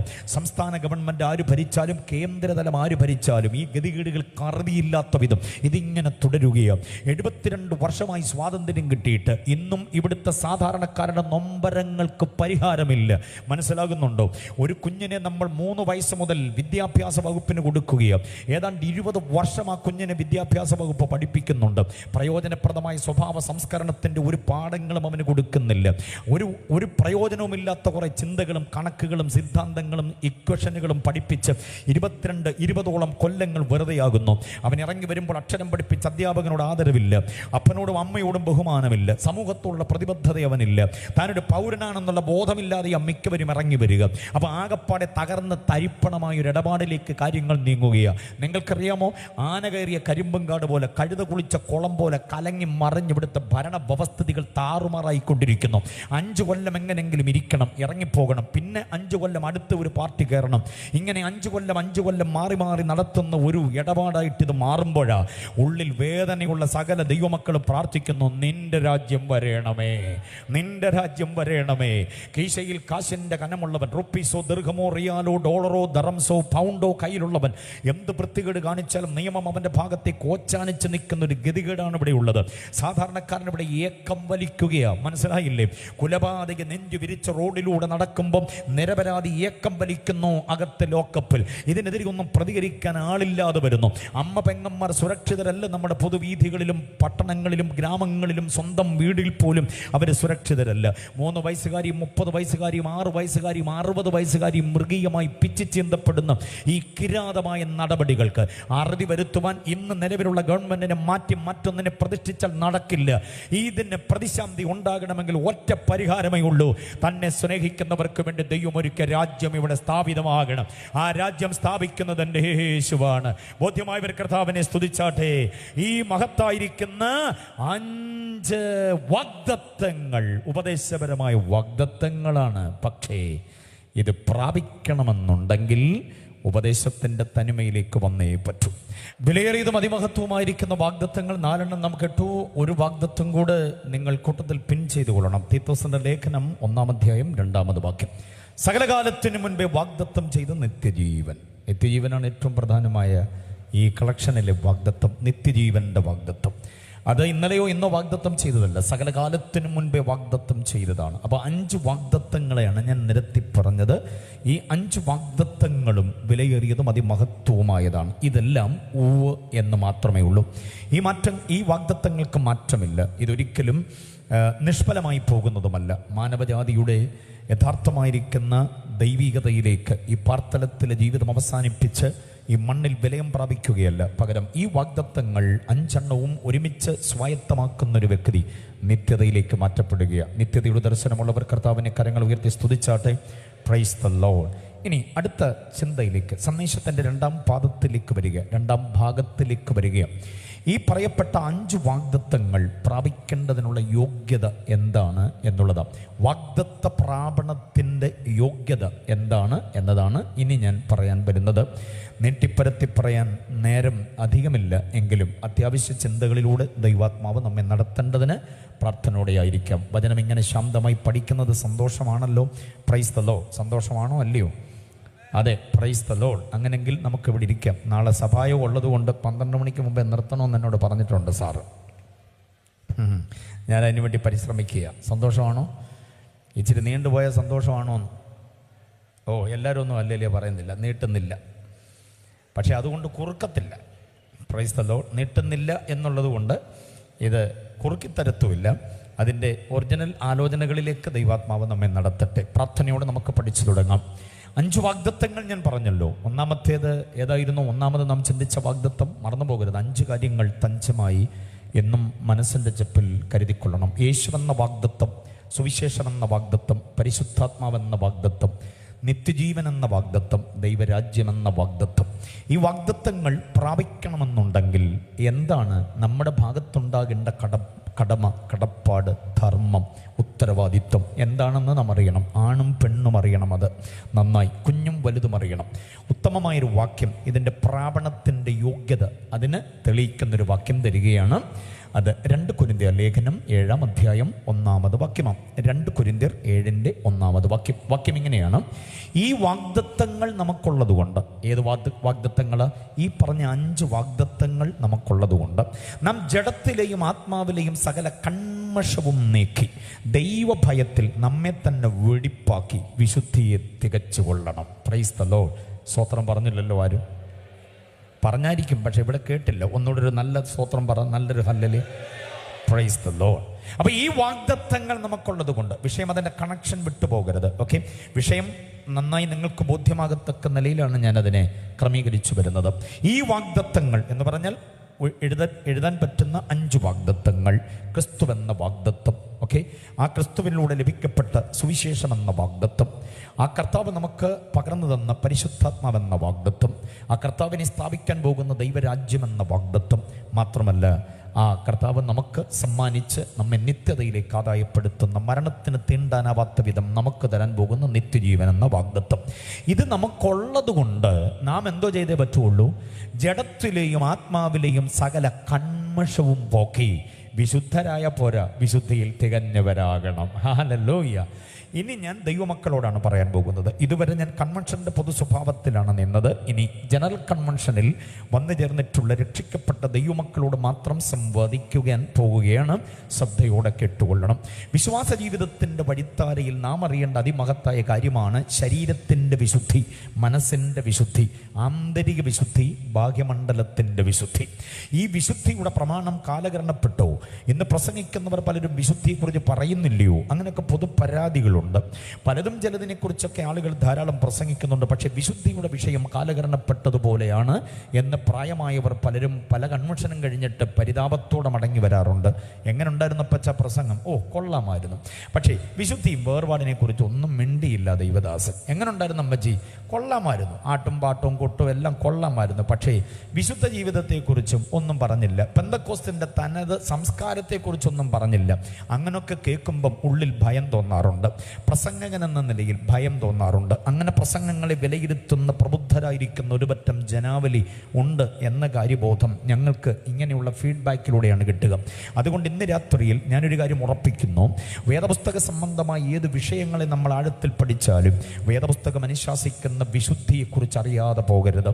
നാം വിശുദ്ധരായാൽ പോരാ, വിശുദ്ധിയിൽ തികഞ്ഞവരാകണം. ഈ വർഷത്തെ ജനറൽ കൺവെൻഷനിൽ നമ്മൾ ഏറ്റെടുത്തു കൊണ്ടുപോകേണ്ട മഹത്തായ ദൗത്യം, ഞാൻ വിശുദ്ധിയിൽ തികഞ്ഞവനാകും എന്ന തീരുമാനമാണ്. എത്ര പേർ ആഗ്രഹിക്കുന്നുണ്ട് ആ കാര്യം? നമ്മുടെ വിശ്വാസത്തിനും നമ്മുടെ വിശുദ്ധിക്കും നമ്മുടെ തീരുമാനത്തിനും നമ്മുടെ പ്രതിഷ്ഠയ്ക്കും നമ്മുടെ ജാഗരണത്തിനും നമ്മുടെ ജാഗ്രതയ്ക്കുമൊന്നും പര്യാപ്തമായൊരു ലോക വ്യവസ്ഥതയല്ല നമ്മുടെ ചുറ്റുമുള്ളത്. വശീകരിക്കുന്നതും അങ്ങോട്ട് വലിച്ചടിപ്പിക്കുന്നതും കാന്തികമായി നമ്മെ ആകർഷിക്കുന്നതും വാക്കുകൾ കൊണ്ടോ പ്രവർത്തികൾ കൊണ്ടോ ഔദാര്യദാനങ്ങൾ കൊണ്ടോ അനുകൂലമായിരിക്കുന്ന സാഹചര്യങ്ങളുടെ സമ്മർദ്ദം കൊണ്ടോ ഒക്കെ നമ്മുടെ ജഡത്തെ അങ്ങോട്ട് പിടിച്ചു കെട്ടുവാൻ പരിശ്രമിക്കുന്ന ഒട്ടനവധി വികൃത ശക്തികളുടെ മുൻപിലാണ് നാം ജീവിക്കുക. അങ്ങനെ ജീവിക്കുന്ന നമുക്ക് വിശുദ്ധിയുടെ തികവിലേക്ക് വരണമെങ്കിൽ ഒത്തിരി സമരം ചെയ്തേ പറ്റൂ. ഈ ആത്മീയ തലത്തിൽ യുദ്ധം ചെയ്തേ പറ്റുള്ളൂ. ആത്മീയ യുദ്ധ സേവയിൽ ജയിച്ചേ പറ്റുകയുള്ളൂ. തൊടരുത്, എടുക്കരുത്, കഴിക്കരുത്, കുടിക്കരുത്, ആ നമ്പർ ഡയൽ ചെയ്യരുത്, ആ കൂട്ടത്തിൽ കയറരുത്, ആ വ്യക്തിയുമായി മുട്ടിത്തട്ടി പോകരുത്. അങ്ങനെ ഒത്തിരി അലംഘനീയ പ്രമാണങ്ങൾ നമുക്കുണ്ട്. അരുത് അരുത് അരുത് അരുത്, ആകാം ആകാം ആകാം എന്ന് പറയുന്ന പ്രമാണങ്ങളെ വിലയിരുത്തി പഠിച്ചിട്ട് അരുതുകളെ അവഗണിച്ച് ആകാം എന്നുള്ളതിന് വേണ്ടുന്നതായിരിക്കുന്ന ആദരവ് കൊടുത്ത് മുൻപോട്ട് പോകാൻ കഴിയാത്ത പക്ഷം നമുക്ക് വിശുദ്ധിയുടെ തികവ് പ്രാപിക്കാൻ കഴിയില്ല. മലയാളി പാടി ആരാധിക്കുന്ന അനുഗ്രഹീതമായൊരു ഗാനമാണല്ലോ വിശുദ്ധിയെ തികച്ച് നാം ഒരുങ്ങി നിൽക്കാം. അനുഗ്രഹീതമായിരിക്കുന്ന ഈ പാട്ടെഴുതിയ ദൈവഭക്തനായ മനുഷ്യൻ, ആ പാട്ടിൻ്റെ ആദ്യത്തെ വരി കടം കൊണ്ടത് ഈ 2 കൊരിന്ത്യർ 7-ാം അധ്യായം 1-ാം വാക്യത്തിൽ നിന്ന്. ബാക്കിയുള്ള വരികളെല്ലാം അദ്ദേഹത്തിൻ്റെ സ്വന്തമാകാം. പക്ഷേ ഈ വരി എന്ന് പറയുന്നത് ഈ വാക്യത്തിൽ നിന്ന് ഞാൻ കടമെടുത്ത വരിയ. ഒറ്റ വാക്യത്തിലേ പറയുന്നുള്ളൂ വിശുദ്ധിയിൽ തികഞ്ഞവരാകാൻ. കൈകൾ വിശുദ്ധമാകണം, കണ്ണ് വിശുദ്ധമാകണം, ശരീരമാസകലം വിശുദ്ധമാകണം, പാളയം വിശുദ്ധമാകണം, പിന്നെ പാർപ്പിടം വിശുദ്ധമാകണം, ആലയം വിശുദ്ധമാകണം, വസ്ത്രം വിശുദ്ധമാകണം എന്നൊക്കെ പറയുന്ന 1000 വാക്യങ്ങൾ വേറെ കിടക്കുമ്പോൾ സകലവും കൂടെ ഒരുമിച്ച് ചേർത്ത് വെച്ചുകൊണ്ട് വിശുദ്ധിയിൽ തികഞ്ഞവരാകണമെന്നൊരൊറ്റ വാക്യം എവിടെയുള്ളൂ? 2 കൊരിന്ത്യർ 7:1 മാത്രമേ ഉള്ളൂ. അതാണ് ആ വാക്യത്തിൻ്റെ ഒരു പ്രസക്തി എന്ന് നാം അറിയണം.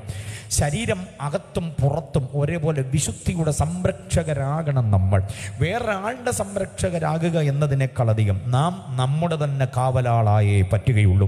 എൻ്റെ കണ്ണ് അരുതരുതാത്തത് കാണാനും, എൻ്റെ നാവ് അരുതരുതാത്തത് പറയാനും, എൻ്റെ കൈകൾ അരുതരുതാത്തത് തൊടാനും പിടിക്കാനും എടുക്കാനും എഴുതാനും ഞാൻ വിട്ടുകൊടുക്കുകയില്ല.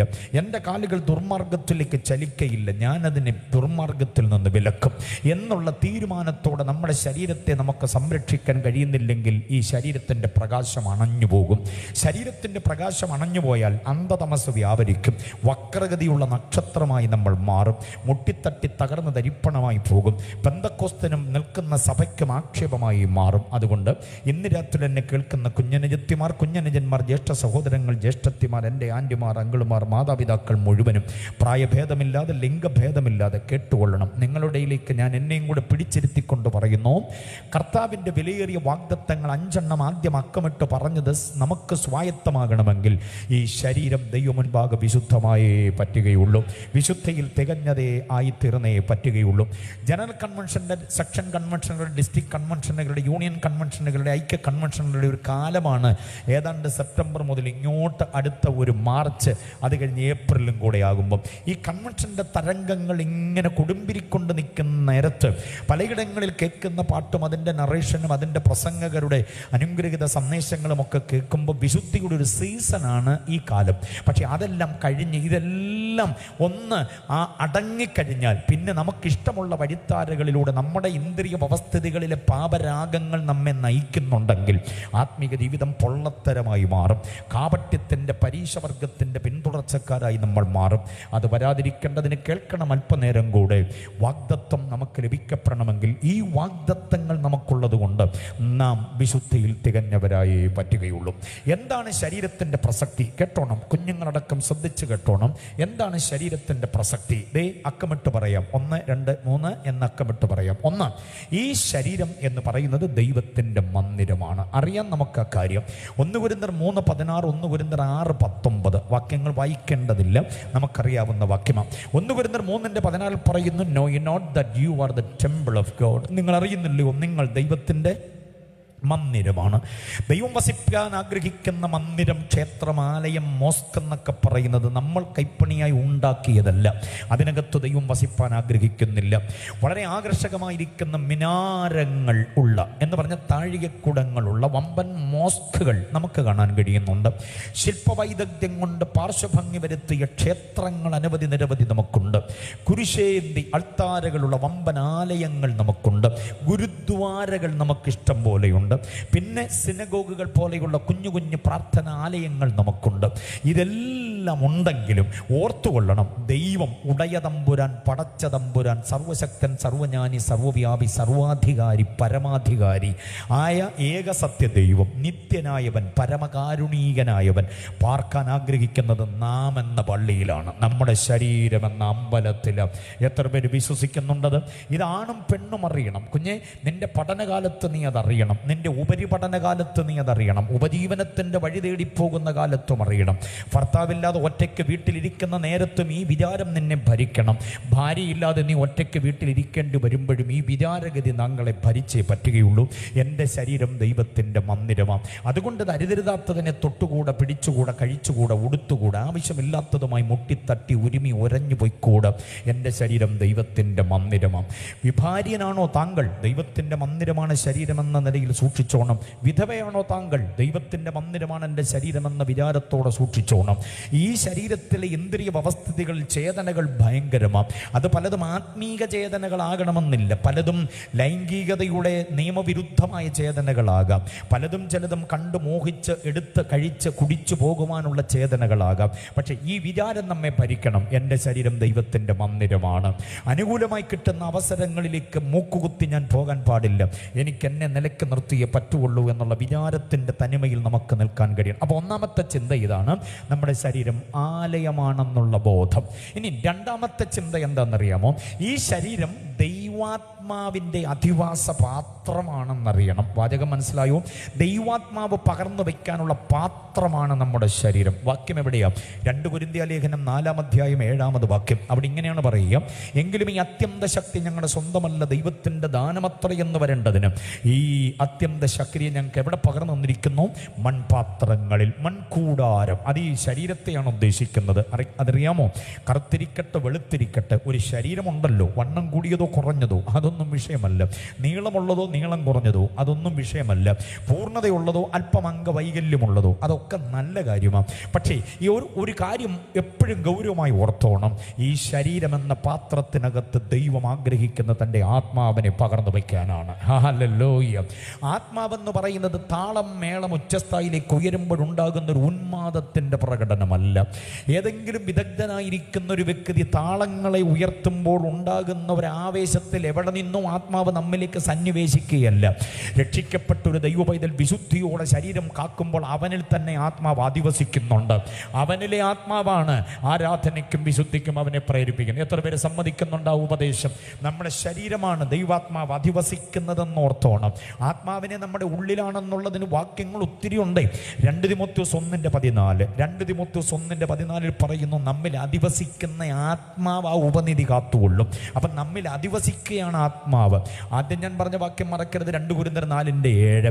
രണ്ടാമത് പറഞ്ഞ വാക്യം 2 തിമോത്തിയോസ് 1:14 മാത്രമല്ല, 1 യോഹന്നാന്റെ ലേഖനം 2:27 എന്താ പറയുക? 1 യോഹന്നാൻ 2:27 പറയുന്നു, അവനാൽ പ്രാപിച്ച അഭിഷേകം നിങ്ങളിൽ വസിക്കുന്നു. കണ്ടോ? അപ്പൊ ആത്മാവ് നമ്മിൽ വസിക്കുന്നുണ്ട്. 1000 വാക്യങ്ങളുണ്ട് ആത്മാവ് നമ്മിലാണെന്നുള്ള കാര്യം.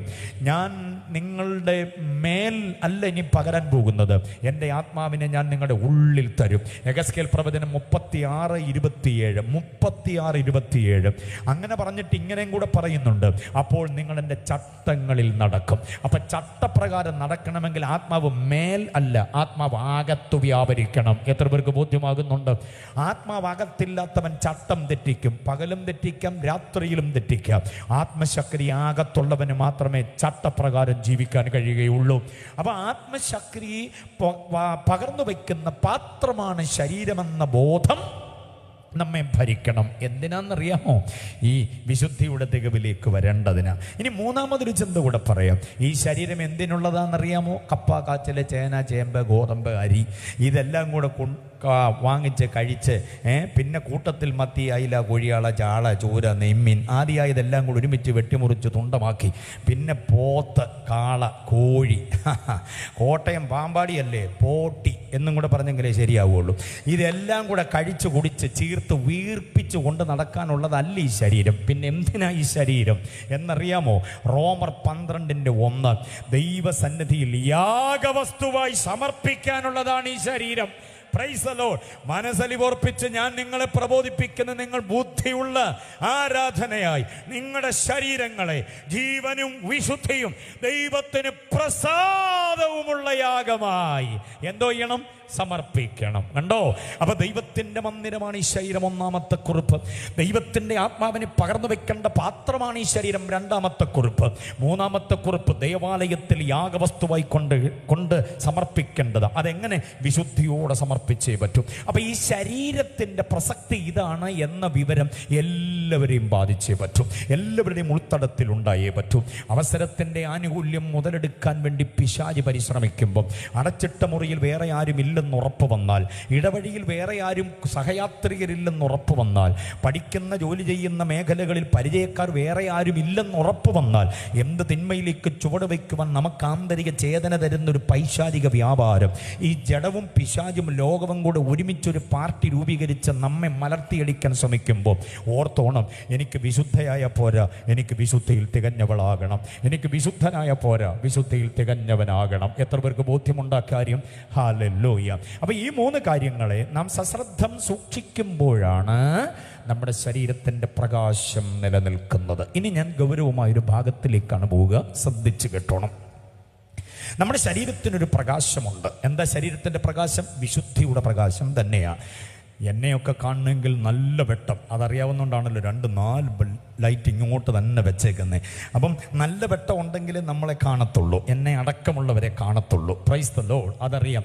ഇങ്ങനെ ഈ 4 പ്രകാശം ഇങ്ങനെ പ്രവഹിച്ച് പ്രകാശ പ്രളയമായിട്ട് ഇങ്ങോട്ട് നിൽക്കുന്നത് കൊണ്ട് നിങ്ങളുടെ മുഖത്തിൻ്റെ ഭാവമൊന്നും ശരിക്കും നോക്കിയാൽ ഞങ്ങൾക്ക് കാണത്തില്ല. ഇവിടുന്ന് മനസ്സിലായി? അവിടെ ഇരിപ്പുണ്ടെന്നുള്ളതറിയാം, ചിരിക്കുന്നുണ്ടെന്നുള്ളതറിയാം, എന്നുള്ളതല്ല മുഖത്തിൻ്റെ ചില ഭാവങ്ങളൊന്നും അറിയത്തില്ല. കാരണം ഇത്രയും പ്രകാശം ഞങ്ങളെ കാണിക്കാൻ വേണ്ടിയാണ് ഇങ്ങനെ വെച്ചിരിക്കുന്നത്. ഞാൻ ഇന്ന് ഈ കറുത്ത സൂത്രം കൂടി ഇട്ടത് കൊണ്ട് ഇത്രയും വെട്ടം ഉണ്ടെങ്കിലേ കാണത്തുള്ളൂ. എന്നാൽ ഞാനൊരു കാര്യം പറയാം, പ്രകാശമില്ലാതെ തന്നെ, ടോർച്ച് ഇല്ലാതെ തന്നെ, ഹാലജൻ ബൾബ് ഇല്ലാതെ തന്നെ ഏത് കുറ്റാക്കുറ്റി ഇരുട്ടിലും നമ്മുടെ ശരീരത്തിനൊരു പ്രകാശമുണ്ട്. അതാണ് വിശുദ്ധിയുടെ പ്രകാശം. Praise the Lord. അരുതരുതായ്മയോട് നോ എന്ന് പറയാൻ കഴിയുന്ന, തിന്മയോട് നോ എന്ന് പറയാൻ കഴിയുന്ന, പാപത്തെ തട്ടി മാറ്റാൻ കഴിയുന്ന ഒരു വിശുദ്ധിയുടെ പ്രകാശം എൻ്റെയും നിങ്ങളുടെയും ശരീരത്തിൽ പ്രവഹിക്കുന്നുണ്ട്.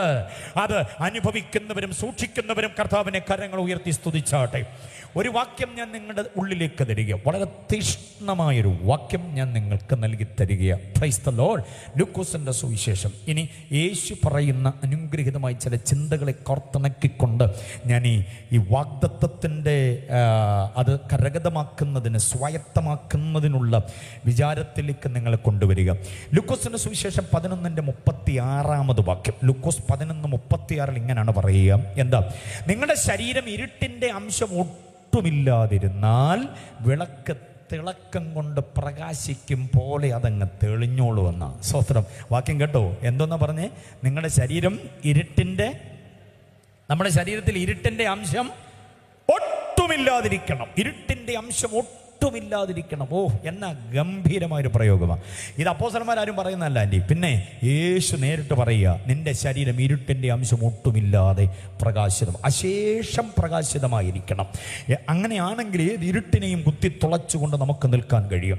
നിൽക്കുന്ന സാഹചര്യം, ജീവിക്കുന്ന മേഖലകൾ, പഠിക്കുന്ന മേഖലകൾ, പാർക്കുന്ന ഹോസ്റ്റൽ, കൂട്ടുകാരുടെ ആധിക്യം, ഇതെങ്ങനെയൊക്കെയാണെന്ന് പറഞ്ഞാലും നമ്മുടെ ശരീരത്തിൽ ഇരുട്ടിൻ്റെ അംശം ഒട്ടുമില്ലാതെ കാക്കാൻ നമുക്ക് കഴിയണം. ഹല്ലേലൂയ. എത്ര പേര് തീരുമാനമെടുക്കും? ഞാൻ ഈ ജനറൽ കൺവെൻഷൻ വന്നിട്ടുള്ള നമ്മുടെ തലമുറയെ ഫോക്കസ് ചെയ്തുകൊണ്ട് ചില കാര്യങ്ങൾ പറയാം. മുതിർന്നവർക്കും അത് ഉപകാരമാകും. പക്ഷേ സകല പെൺകുഞ്ഞുങ്ങളും ആൺകുഞ്ഞുങ്ങളും നന്നായിട്ട് ഈ വസ്തുത അറിയണം, ആഴത്തിൽ അറിയണം ഇതിനെ. Price the Lord. യെസ്, ശ്രദ്ധിക്കാം. 11:36 പറയുന്നു, ഇരുട്ടിന്റെ അംശം ഒട്ടുമില്ലാതെ ശരീരം കാക്കപ്പെടണം, എങ്കിലേ വിശുദ്ധിയുടെ തികവിലേക്ക് നമുക്ക് വരാൻ പറ്റുള്ളൂ. അപ്പൊ ഈ ശരീരത്തിന്റെ പ്രകാശം അണഞ്ഞു പോകാനുള്ള സാധ്യതകൾ പ്രധാനമായി 4 അറിയണം. ഈ ജനറൽ കൺവെൻഷനിൽ വന്നു ചേർന്നിട്ടുള്ള യുവചേതന മുഴുവനും അതറിയണം. 4 പ്രധാന കാരണങ്ങൾ കൊണ്ട് നമ്മുടെ ശരീരത്തിന്റെ പ്രകാശം അണഞ്ഞു പോകും. ആ 4 കാര്യങ്ങളെ അറിയാതെ പോകരുത്. ഒന്നാമത്തെ വാക്യത്തിൽ 2 കാര്യം പറയുന്നു, രണ്ടാമതൊരു വാക്യം തരുമ്പോൾ അതിൽ 2 കാര്യങ്ങളുണ്ട്. അങ്ങനെ 2 വാക്യങ്ങളിൽ 4 കാര്യങ്ങളെ അക്കമിട്ട് പറയുന്നു. ആ 4 കാര്യമാണ് നമ്മുടെ പ്രകാശം അണഞ്ഞു പോകാൻ സാധ്യത. ആ 4 കാര്യം ഏതൊക്കെയാണെന്ന് ശ്രദ്ധിച്ചു കേട്ടോണം. ഒന്നാമത്തെ വാക്യം ലൂക്കോസിന്റെ സുവിശേഷം 8-ാം അധ്യായം അതിന്റെ 16-ാമത് വാക്യമാണ്. ലൂക്കോസ് 8:16 ഇങ്ങനെയാണ് പറയുക, വിളക്ക് കത്തിച്ച് ആരും അതിനെ പാത്രം കൊണ്ട് മൂടുന്നില്ല, പിന്നെ കട്ടിലിന്റെ കീഴിൽ വെക്കുന്നില്ല. 2 പ്രയോഗങ്ങൾ ശ്രദ്ധിച്ചോണം. 1 പാത്രം, 2 എന്തോന്നാ കട്ടിൽ. അപ്പോൾ വിളക്കിന്റെ പ്രകാശം അണഞ്ഞു പോകാൻ സാധ്യതയുള്ള 2 സാധനങ്ങൾ, 2 പ്രയോഗങ്ങൾ. ഒന്നാമത്തേത് എന്തുവാ? വിളക്ക് കത്തിച്ച് എവിടെ വെക്കത്തില്ല? പാത്രം. രണ്ടാമത്തേത് എന്തുവാ? കട്ടിലിൻ്റെ കീഴിൽ വെക്കില്ല. 2നും ആത്മീക ചിന്തകൾ അക്കമിട്ട് തരാൻ പോവുക. ഇനി മറ്റൊരു വാക്യം കൂടിയുണ്ട്. ആ വാക്യം ലൂക്കോസിന്റെ സുവിശേഷം 11-ാം അധ്യായം 33-ാമത് വാക്യമാണ്. 11:33. അതിനകത്ത് 2 കാര്യങ്ങൾ ഇതുപോലെ പറയുന്നുണ്ട്. വിളക്ക് കത്തിച്ചാരും പറയുടെ കീഴിൽ വെക്കാറില്ല. 2, വിളക്ക് കത്തിച്ചാരും നിലവറയിൽ വെക്കാറില്ല. കണ്ടോ, പറയും നിലവറയും. അപ്പം 4 കാര്യങ്ങൾ ഞാൻ പറഞ്ഞു. ഏതൊക്കെയാണ് ഈ 4 കാര്യങ്ങൾ? ഒന്നുകൂടെ നോക്കിക്കേ, ഒന്നുകൂടെ നയവറുത്ത് നോക്കിക്കേ. ഒന്നാമത് പറഞ്ഞത് എന്താ? പാത്രം കൊണ്ട് മൂടാറില്ല. രണ്ടാമത് എന്താ? കട്ടിലിൻ്റെ കീഴിൽ വെക്കാറില്ല. മൂന്നാമത്തേത് എന്താ? പറയുടെ കീഴിൽ വെക്കാറില്ല. നാലാമത്തേത് എന്താ? നിലവറയുടെ കീഴിൽ. ഇത് 4മാണ് നമ്മുടെ ശരീരത്തിൻ്റെ പ്രകാശം, വിശുദ്ധിയുടെ പ്രകാശം അണച്ചു കളയുന്ന പ്രധാന സംഗതികൾ. ഈ 4 കാര്യങ്ങളാണ്. ഈ 4 കാര്യങ്ങളുടെ അർത്ഥവിന്യാസമാണ് ഇനി പറയുന്നത്. ശ്രദ്ധിച്ചോണം. ആത്മീയമായി ഇതിൻ്റെ അർത്ഥതലങ്ങളെ അറിയണം. 1, പാത്രം. പാത്രത്തിൻ്റെ കീഴിൽ വിളക്ക് വെച്ചാൽ അത് അണഞ്ഞു പോകും, വീണ്ടും പോലെ അതിന് പ്രകാശിക്കാൻ പറ്റില്ല. ഫിസിക്സ് ആണത്. പക്ഷെ അതിനകത്തുള്ളൊരു ആത്മീക ചിന്തയാണ് നമുക്ക് അടർത്തിയെടുക്കേണ്ടത്. യേശു എന്തിനാ ഫിസിക്സ് പഠിപ്പിക്കുന്നത്? വിളക്ക് കത്തിച്ച് പാത്രത്തിൻ്റെ കീഴിൽ വെച്ചാൽ ഓക്സിജൻ വീണ്ടും പോലെ വരാതിരിക്കുന്നത് കൊണ്ട് അതിന് അണഞ്ഞു പോകാൻ സാധ്യതയുണ്ട്. അത് അതിൻ്റെ തത്വമാണ്, ശാസ്ത്രമാണ്. പക്ഷെ ഈ പാത്രം നമ്മോട് വിളിച്ചറിയിക്കുന്നത് 2 കാര്യങ്ങളാണ്. ശ്രദ്ധിച്ച് കേട്ടോണേ, 2 കാര്യങ്ങൾ. ഇതൊന്നും കേൾക്കുമ്പോൾ 200 അന്യഭാഷ പറയാനൊന്നും ചിലപ്പോൾ തോന്നിയെന്ന് വരത്തില്ല. പക്ഷേ ഇത് പഠിച്ചേ പറ്റുള്ളൂ. നന്നായിട്ട് അന്യഭാഷ പറയാൻ ഈ സംഗതിയും കൂടെ പഠിച്ചേ പറ്റുള്ളൂ. വെറുതെ അന്യഭാഷ പറയുന്നതിനകത്തൊന്നും കാര്യമില്ല. ഇതൊക്കെ അറിയേണ്ടത് അറിഞ്ഞിട്ട് പറയുമ്പോഴാണ് ദൈവം പ്രസാദിക്കുന്നത്. Price the Lord. കുറെ ചടങ്ങായിട്ട് കാര്യം ചെയ്തിട്ട് കാര്യമില്ല. എന്താണ് പാത്രം? അതിൻ്റെ അർത്ഥമാണ് ഇനി പറയാൻ പോവുക. പാത്രം കൊണ്ട് വിളക്കിനെ മൂടരുത്. വിളക്ക് ഏതാണെന്ന് മനസ്സിലായോ? നമ്മുടെ ശരീരമാണ് വിളക്ക്. ഈ ശരീരത്തിൻ്റെ വിശുദ്ധിയുടെ പ്രകാശമാണ് ദൈവം ആഗ്രഹിക്കുന്നത്. ഇത് പാത്രം കൊണ്ട് മൂടരുതെന്ന് പറഞ്ഞാൽ ഒന്നാമത്തെ അർത്ഥം എന്താ? 2 അർത്ഥമുണ്ട് പാത്രത്തിന്. അതിൽ ഒന്നാമത്തേതെന്ന് പറഞ്ഞാൽ അമിത ഭക്ഷണപ്രിയം. മനസ്സിലായല്ലോ? അമിത ഭക്ഷണപ്രിയം. ആത്മീകൻ അമിത ഭക്ഷണപ്രിയമുള്ളവനായി മാറരുത്. അമിത ഭക്ഷണം അന്ത്യകാലത്തിൻ്റെ ലക്ഷണമാണ്. എന്ത് കഴിക്കും, എന്ത് തിന്നും, എന്നൊക്കെയുള്ള ആ വിചാരം അന്ത്യകാലത്തിൻ്റെ ഒരു ലക്ഷണമാണ്. ചിലർ ജീവിക്കുന്നത് തന്നെ തിന്നാൻ വേണ്ടി മാത്രം ജീവിക്കുന്നവരാ. ഉണ്ടാക്കുന്ന പണം മുഴുവനും തീറ്റയ്ക്ക് വേണ്ടിയല്ലാതെ വേറൊന്നിനും മിച്ചം കിട്ടത്തില്ല. ഞാനൊരു കണക്ക് പറയാം നിങ്ങളോട്. ആ കണക്ക് ഇന്ന് രാത്രി പോയി ഒന്ന് കൂട്ടി നോക്കുമ്പോഴാണ് അന്തം വിട്ട് നമ്മൾ വല്ലാതെയായി പോകുന്നത്. മനസ്സിലായോ? എന്താണ് ആ കണക്ക്? ശ്രദ്ധിച്ചു കേട്ടോണം. കഴിഞ്ഞ 2018-ാം ആണ്ടിൽ ശ്രദ്ധിച്ചു കേട്ടെ, 2018-ാം ആണ്ടിൽ പച്ചക്കറിക്ക് വേണ്ടി എത്ര രൂപ ചെലവഴിച്ചു? ജനുവരി 1-ാം തീയതി മുതൽ ഡിസംബർ 31-ാം തീയതി വരെയുള്ള 365 ദിവസത്തിലേക്ക് കഴിക്കേണ്ടതിന് പച്ചക്കറിക്ക് എത്ര രൂപയായി കാണും? പോത്ത് വാങ്ങിക്കാൻ എത്ര രൂപയായി കാണും? മത്സ്യം വാങ്ങിക്കാൻ എത്ര രൂപയായി കാണും? പിന്നെ അരി, പയറ്, അതിൻ്റെ ഇതെല്ലാം കൂടെ എത്ര രൂപയായി കാണും? ഓക്കെ, ഇതെല്ലാം കൂടെ വീട്ടിലേക്ക് വാങ്ങിച്ചിട്ടുണ്ടെങ്കിലും ഹോട്ടൽ ബില്ല് ഇടയ്ക്കിടയ്ക്ക് എത്ര രൂപയായി കാണും? ബേക്കറിയിൽ എത്ര രൂപയായി കാണും? മനസ്സിലായോ? പിന്നെ തട്ടുകടയിൽ എത്ര രൂപയായി കാണും? അങ്ങോട്ട് ചുമ്മാ ഇറങ്ങിയപ്പോൾ 2 ഉഴുന്നുവട, 1 ചായയും. അത് കഴിഞ്ഞ് പിന്നെ ഭാര്യ പറഞ്ഞു, അതാ അത് വാങ്ങിച്ചില്ല, എന്നാൽ ഞാൻ ഒന്നുകൂടെ പോയിട്ട് വരാം. പിന്നെ പോയപ്പോൾ തട്ടുകടയിൽ കയറി, പിന്നെ 2 സുഖിയനും 1 ചായയും. ഇതിനെല്ലാം കൂടെ തട്ടുകടയിൽ എത്രയായി? ഇങ്ങനെ മൊത്തം. പിന്നെ ഞാൻ ഇടയ്ക്ക് വേറെ സാധനം മുമ്പേ പറഞ്ഞായിരുന്നല്ലോ, പാമ്പാടി സ്പെഷ്യൽ, കോട്ടയം സ്പെഷ്യൽ, അതിന് എത്ര രൂപയായി കാണും? അപ്പോൾ ഇതിനെല്ലാം കൂടെ ഈ 365 ദിവസം നമുക്ക് എത്ര രൂപയായി? എത്ര രൂപയെന്ന് പറയേണ്ട എത്ര ലക്ഷം രൂപയായി നോക്കണം. മനസ്സിലായില്ലേ? പിന്നെ ഈ ജൗളിയും മറ്റു കാര്യങ്ങളൊക്കെ പോട്ടെ, പെട്രോൾ അടിച്ചും ഡീസൽ അടിച്ചും അതെല്ലാം പോട്ടെ, അതെല്ലാം ആശുപത്രി കൊടുത്തൊക്കെ പോട്ടെ. ഞാൻ ഈ പറയുന്ന ഭക്ഷണ കാര്യത്തിൻ്റെ മാത്രം പാത്രമാണ് വിഷയം. അതുകൊണ്ടാണ്. അപ്പോൾ ഇതിനെല്ലാം കൂടെ നമുക്ക് എത്ര രൂപയായി കാണും എന്നൊന്ന് കണക്ക് കൂട്ടി നോക്കണേ. ഒരു ഭയങ്കര തുകയായിരിക്കും. എന്നിട്ട് അന്തം വിടുന്ന എപ്പോഴാണെന്നറിയാമോ? ഇത്രയും വലിയൊരു തുകയുടെ അടുത്തോട്ട് സ്വോത്ര കാഴ്ച ഇട്ടത് എത്രയാണെന്ന് കൂട്ടണം. ദശാംശം എത്ര കൊടുത്തു? ദൈവദാസൻ ഒരു സ്പെഷ്യൽ ഗിഫ്റ്റായിട്ട് എത്ര രൂപ കൊടുത്തു? അങ്ങനെയൊക്കെയുള്ള തുക കൂട്ടി നോക്കുമ്പം ഞാൻ ഉറപ്പ് പറയാം, നെത്തോലി വാങ്ങിച്ചതിൻ്റെ അത്രയും വരുത്തില്ല ഇത്. സ്വോത്ര കാഴ്ചയിട്ട തുക മനസ്സിലാകുന്നുണ്ടോ? ഇതാണ് നമ്മുടെ ജീവിതത്തിൻ്റെ ഒരു അധോഗതി. നമ്മൾ ഉണ്ടാക്കുന്നത് മുഴുവനും കഴിച്ചു തീർക്കുകയാണ്. നമ്മൾ ഉണ്ടാക്കുന്നത് മുഴുവനും പുതുപുത്തൻ എന്തെങ്കിലുമൊക്കെ വാങ്ങിച്ചുടുത്ത് തീർക്കുകയാണ്. മിച്ചമാകുന്നില്ല, ഗുണകരമാകുന്നില്ല പലതും. മനസ്സിലാകുന്നുണ്ടോ? അപ്പം പാത്രം കൊണ്ട് മൂടരെന്ന് പറയുന്നതിൻ്റെ ഒന്നാമത്തെ സംഗതി, ആത്മീയൻ്റെ ഭക്ഷണത്തിനും ഒരു ആത്മീയ രീതിയുണ്ട്. അത് മറക്കരുത്. സന്തോഷമുള്ളവരൊരു ഹല്ലേലൂയ പറ.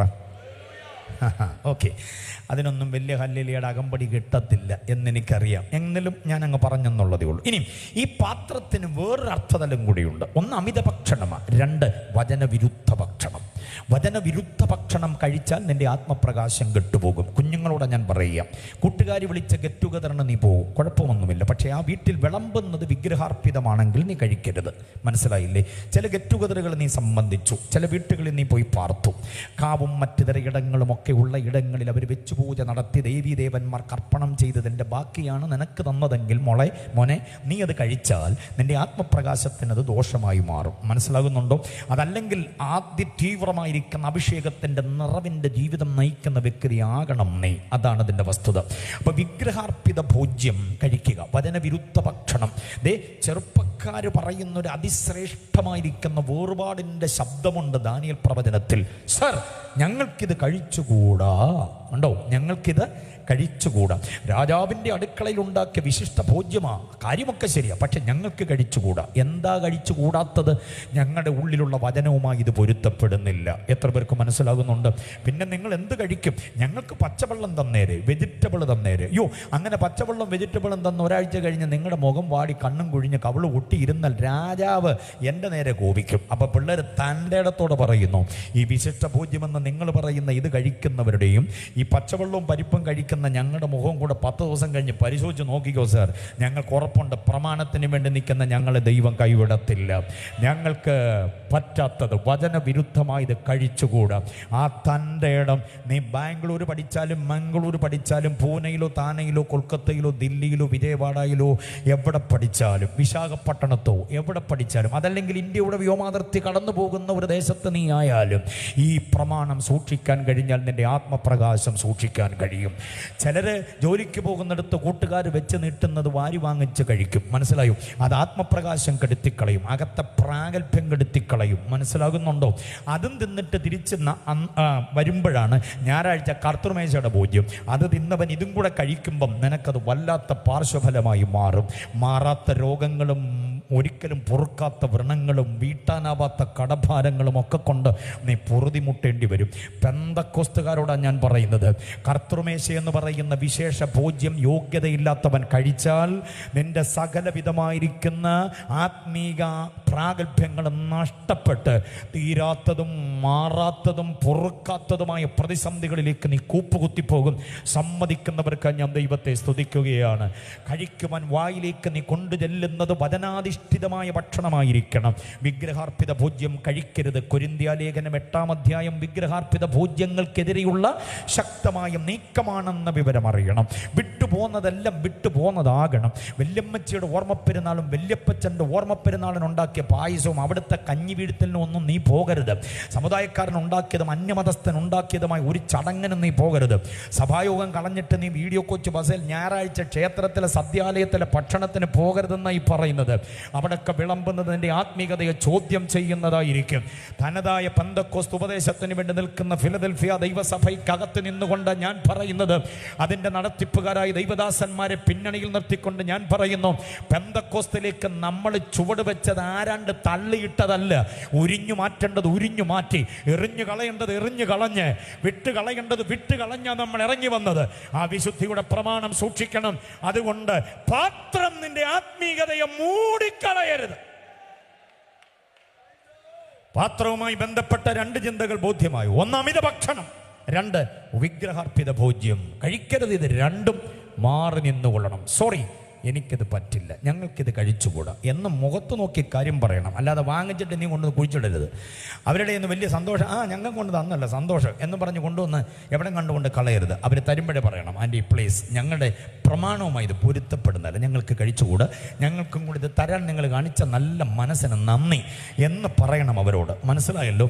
അതാണ് പറയേണ്ടത്. അപ്പം ഈ പാത്രം എന്ന് പറയുന്ന ചിന്ത അങ്ങനെ വിവരിപ്പാൻ എനിക്ക് ഇന്ന് രാത്രി നേരമുള്ളൂ. അടുത്തതാണ് കട്ടിൽ. മനസ്സിലായോ?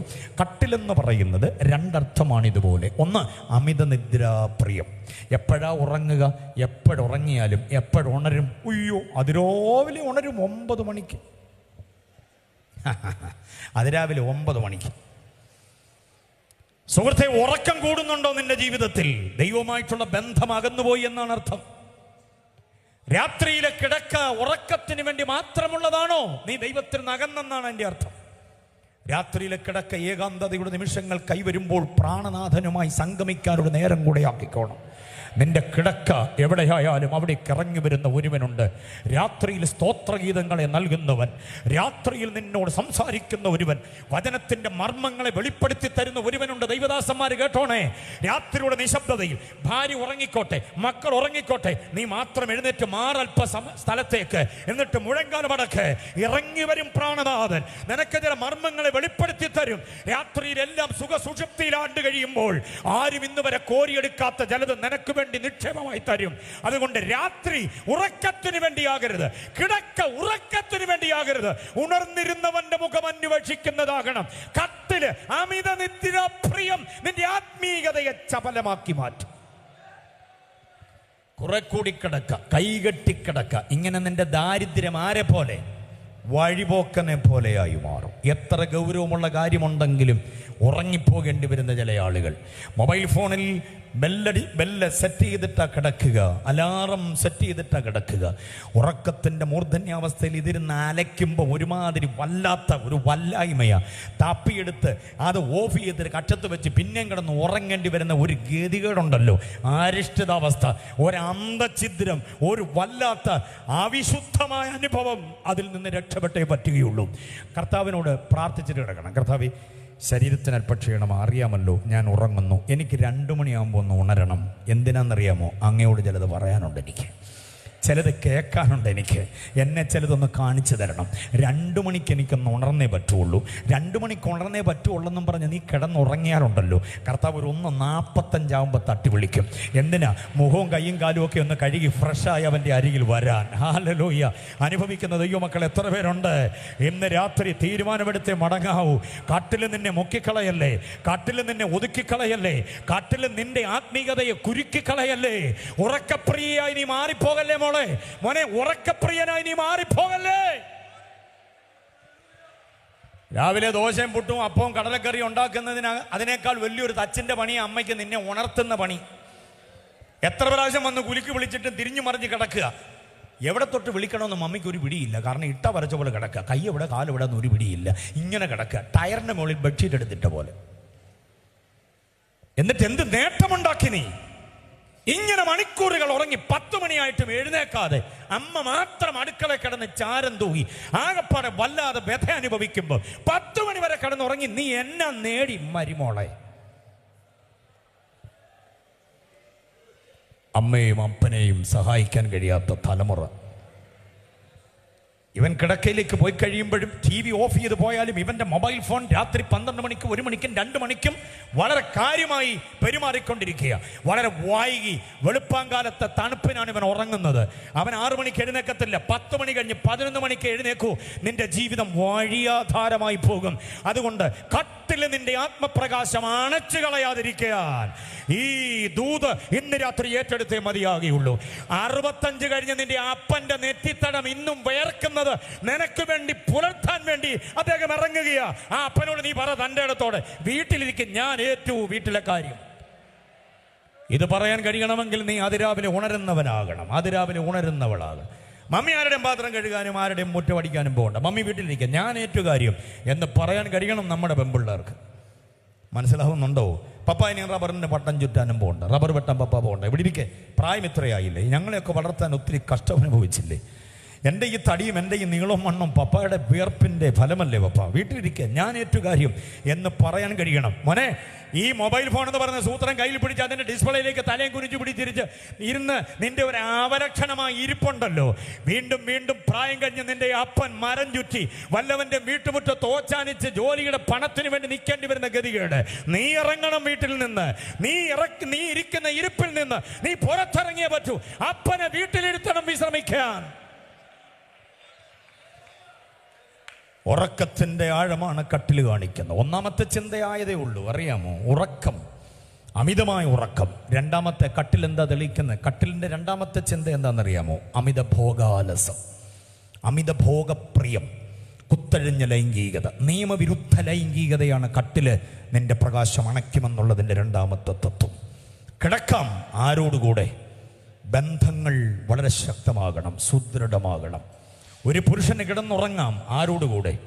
മുട്ടി തട്ടി ഉറങ്ങാം ഒരുമിച്ച്, നിയമപരമായി അവൻ്റെ ഭാര്യയോടുകൂടെ മാത്രം. ഒരു സ്ത്രീക്ക് കിടന്നുറങ്ങാം ആരോടുകൂടെ? നിയമപരമായി അവരുടെ ഭർത്താവിനോടുകൂടെ മാത്രം. മനസ്സിലായില്ലേ? ഒരു കട്ടിലിൽ. ആ ഉത്തമ ദാമ്പത്യമത. ഉത്തമ ദാമ്പത്യത്തെ ഞാൻ വിവരിക്കുന്നത് ഒരു ഡബിൾ കോട്ടല്ല, ഫാമിലി കോട്ടല്ല, ഒരു സിംഗിൾ കോട്ട് മതി ഉത്തമ ദാമ്പത്യത്തെ. മനസ്സിലായോ? ഫാമിലി കോട്ടാണോ ഇന്ന് രാത്രി അത് പുറത്തെടുത്ത് കളയണം, എന്നിട്ടൊരു സിംഗിൾ കോട്ടിൽ രണ്ടുപേരോടെ കയറണം. അതാണ് ഉത്തമ ദാമ്പത്യം. ഇതൊരു വലിയ ഫാമിലി കോട്ട്, അങ്ങേയറ്റത്ത് അമ്മ ഇങ്ങേയറ്റത്ത് അച്ഛൻ, ഇടയ്ക്ക് 2-5-6 തലയണയും എന്ന് പറഞ്ഞാൽ ആകെപ്പാടെ തകർന്ന് തരിപ്പണമായി. 10-25 കൊല്ലമായി. പിന്നെ ഇനി എന്നാ മിണ്ടാൻ, എന്നാ പറയാനാ, എന്നാ ഇടപാട്, ഒന്നുമില്ല. അങ്ങേ ധ്രുവത്തിൽ, നോർത്ത് പോൾ സൗത്ത് പോൾ, ഇതിനിടയ്ക്ക് തലയണ ഇങ്ങനെ ഒരു മതിൽ പോലെ നിൽക്കുക. ഞാൻ പറയുന്നു, ഒറ്റ തലയണ, ഒരു സിംഗിൾ കോട്ട്, അതിൽ രണ്ടുപേരും കിടന്നുറങ്ങണം. പ്രായമായ കുഞ്ഞുങ്ങൾ അപ്പുറത്തെ മുറിയിലും ഇപ്പുറത്തെ മുറിയിലും ഒക്കെ ആയിക്കോട്ടെ. നിങ്ങളുടെ ജീവിതത്തിന് സ്വകാര്യതയും അതിൻ്റെതായിരിക്കുന്ന ആമോദവും ആസ്വാദ്യതയും സന്തോഷവും ഒക്കെ ഉണ്ടാകണം. അതാണ്. പക്ഷേ ഈ ഒരു അനുഭവത്തിൽ നിന്ന് വ്യത്യസ്തമായി അവസരം കിട്ടുന്നിടത്തെല്ലാം ഉറങ്ങാൻ പോവുക, കിടക്കാൻ പോകുന്ന ആ അവസ്ഥയ്ക്കാണ് കട്ടില് പ്രകാശം അണയ്ക്കുമെന്ന് പറയുന്നത്. ജനറൽ കൺവെൻഷൻ ആയതുകൊണ്ട് മുഴുവൻ സഭയും എല്ലാ ശുശ്രൂഷക വൃന്ദങ്ങളും വിശ്വാസി സമൂഹങ്ങളും ഇന്ന് രാത്രി ഇവിടെ ഉള്ളതുകൊണ്ട് ഞാനൊരല്പം തുറന്നു പറയുന്നതിനകത്ത് ഈ തുറന്നു പറച്ചിലിൽ വേറൊന്നും വിചാരിക്കരുത്. വചനമായതുകൊണ്ടും ഉപദേശമായതുകൊണ്ടും വിശുദ്ധിയുടെ ആഴമേറിയ പഠനമായതുകൊണ്ടുമാ. എന്തിനാ? ആദ്യം പറഞ്ഞു കേൾപ്പിച്ച 5 വാഗ്ദത്തങ്ങളും കൂടെ കയ്യിലാക്കാൻ വേണ്ടിയുള്ള ഒരു ശ്രമത്തിലാണ് നമ്മളായിരിക്കുന്നത്. മനസ്സിലാകുന്നുണ്ടോ? നിന്റെ ജീവിതത്തിൻ്റെ വഴിത്താര എങ്ങും വികലമായി പോകരുത്. അങ്ങയെ മാത്രം സ്നേഹിച്ച് അങ്ങയോട് മാത്രം ചേർന്നിരുന്ന, അങ്ങനെയാണ് ഉഭയസമ്മതം പറഞ്ഞത്. അപ്പനോടും അമ്മയോടും വേണ്ടപ്പെട്ട നാട്ടുകാരും വീട്ടുകാരും ഇരുഭാഗത്തുമുള്ള ബന്ധുമിത്രാദികൾ, ചാർച്ചക്കാർ, സഭാപ്രതിനിധികൾ, അഭിഷക്ത കർത്തൃദാസന്മാർ, ശുശ്രൂഷ ചെയ്യേണ്ടതിന് വേണ്ടി നമ്മൾ ക്ഷണിച്ച വചനത്തിൻ്റെ ആചാര്യനായ കർത്തൃദാസൻ, സർവോപരി പിതാവാം ദൈവം, പുത്രനാം ദൈവം, പരിശുദ്ധാത്മാവാം ദൈവം, ദൂതഗണങ്ങൾ, ഇവരെല്ലാവരും കൂടെ നിന്നപ്പോഴാണ് പറഞ്ഞത് അങ്ങയെ മാത്രം. ആ മാത്രം കേട്ടോ. അപ്പം ഇങ്ങോട്ട് പറഞ്ഞു, അങ്ങയെ മാത്രമെന്ന് പറഞ്ഞപ്പോൾ നിന്നെ മാത്രം സ്നേഹിച്ച് എന്നുവരെ, മരണം നമ്മെ വേർപിരിക്കുന്ന നാൾ വരെ. ഇത് പറഞ്ഞത് ഇടനാഴിയിൽ വെച്ചല്ല, വരാന്തയുടെ ഇടനാഴിയിൽ വെച്ചൊന്നുമല്ല, വെട്ടം വീഴാത്ത ഏതോ വീതിയിൽ വെച്ചല്ല പറഞ്ഞത്. എല്ലാ ക്യാമറ കണ്ണുകളും നിങ്ങളെ മാത്രം ഫോക്കസ് ചെയ്തുകൊണ്ടിരുന്നപ്പോഴാ ദൈവനാമത്തിൽ ഈ ഉഭയസമ്മതം ചെയ്തത് അങ്ങേ മാത്രം, നിന്നെ മാത്രം എന്നുവരെ, മരണം നമ്മെ വേർപിരിക്കുന്ന നാൾ വരെ.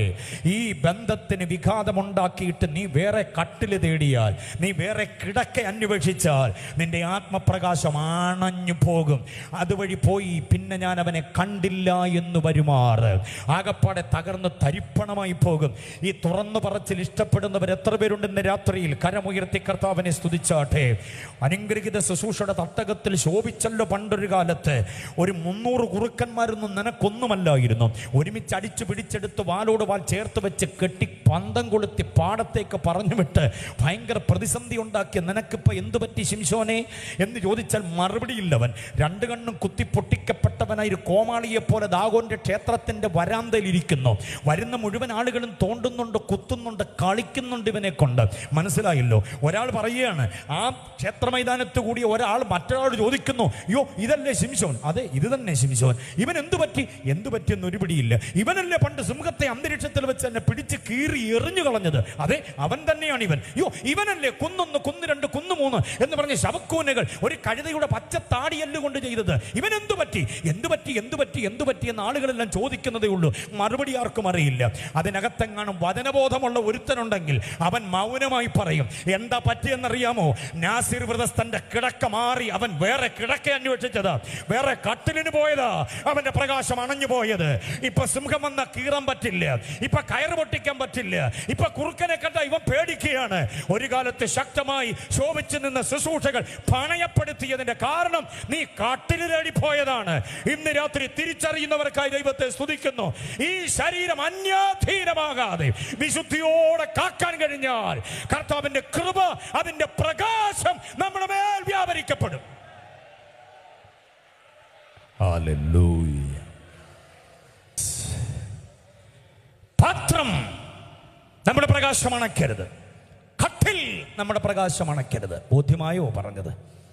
ദാമ്പത്യത്തോട് സുതാര്യതയില്ലാതെ കൂട്ടത്തിൽ ജീവിക്കുവാൻ ഇറങ്ങി വന്ന ജീവിത പങ്കാളിയോട് ആത്മാർത്ഥതയില്ലാതെ അവസരത്തിന്റെ ആനുകൂല്യം ഒരുമിച്ച് മുതലെടുത്തുകൊണ്ട് അവളെ വഞ്ചിക്കുന്ന, അവനെ വഞ്ചിക്കുന്ന ഒരു വ്യക്തിക്കും ആത്മപ്രകാശം നിലനിൽക്കയില്ല.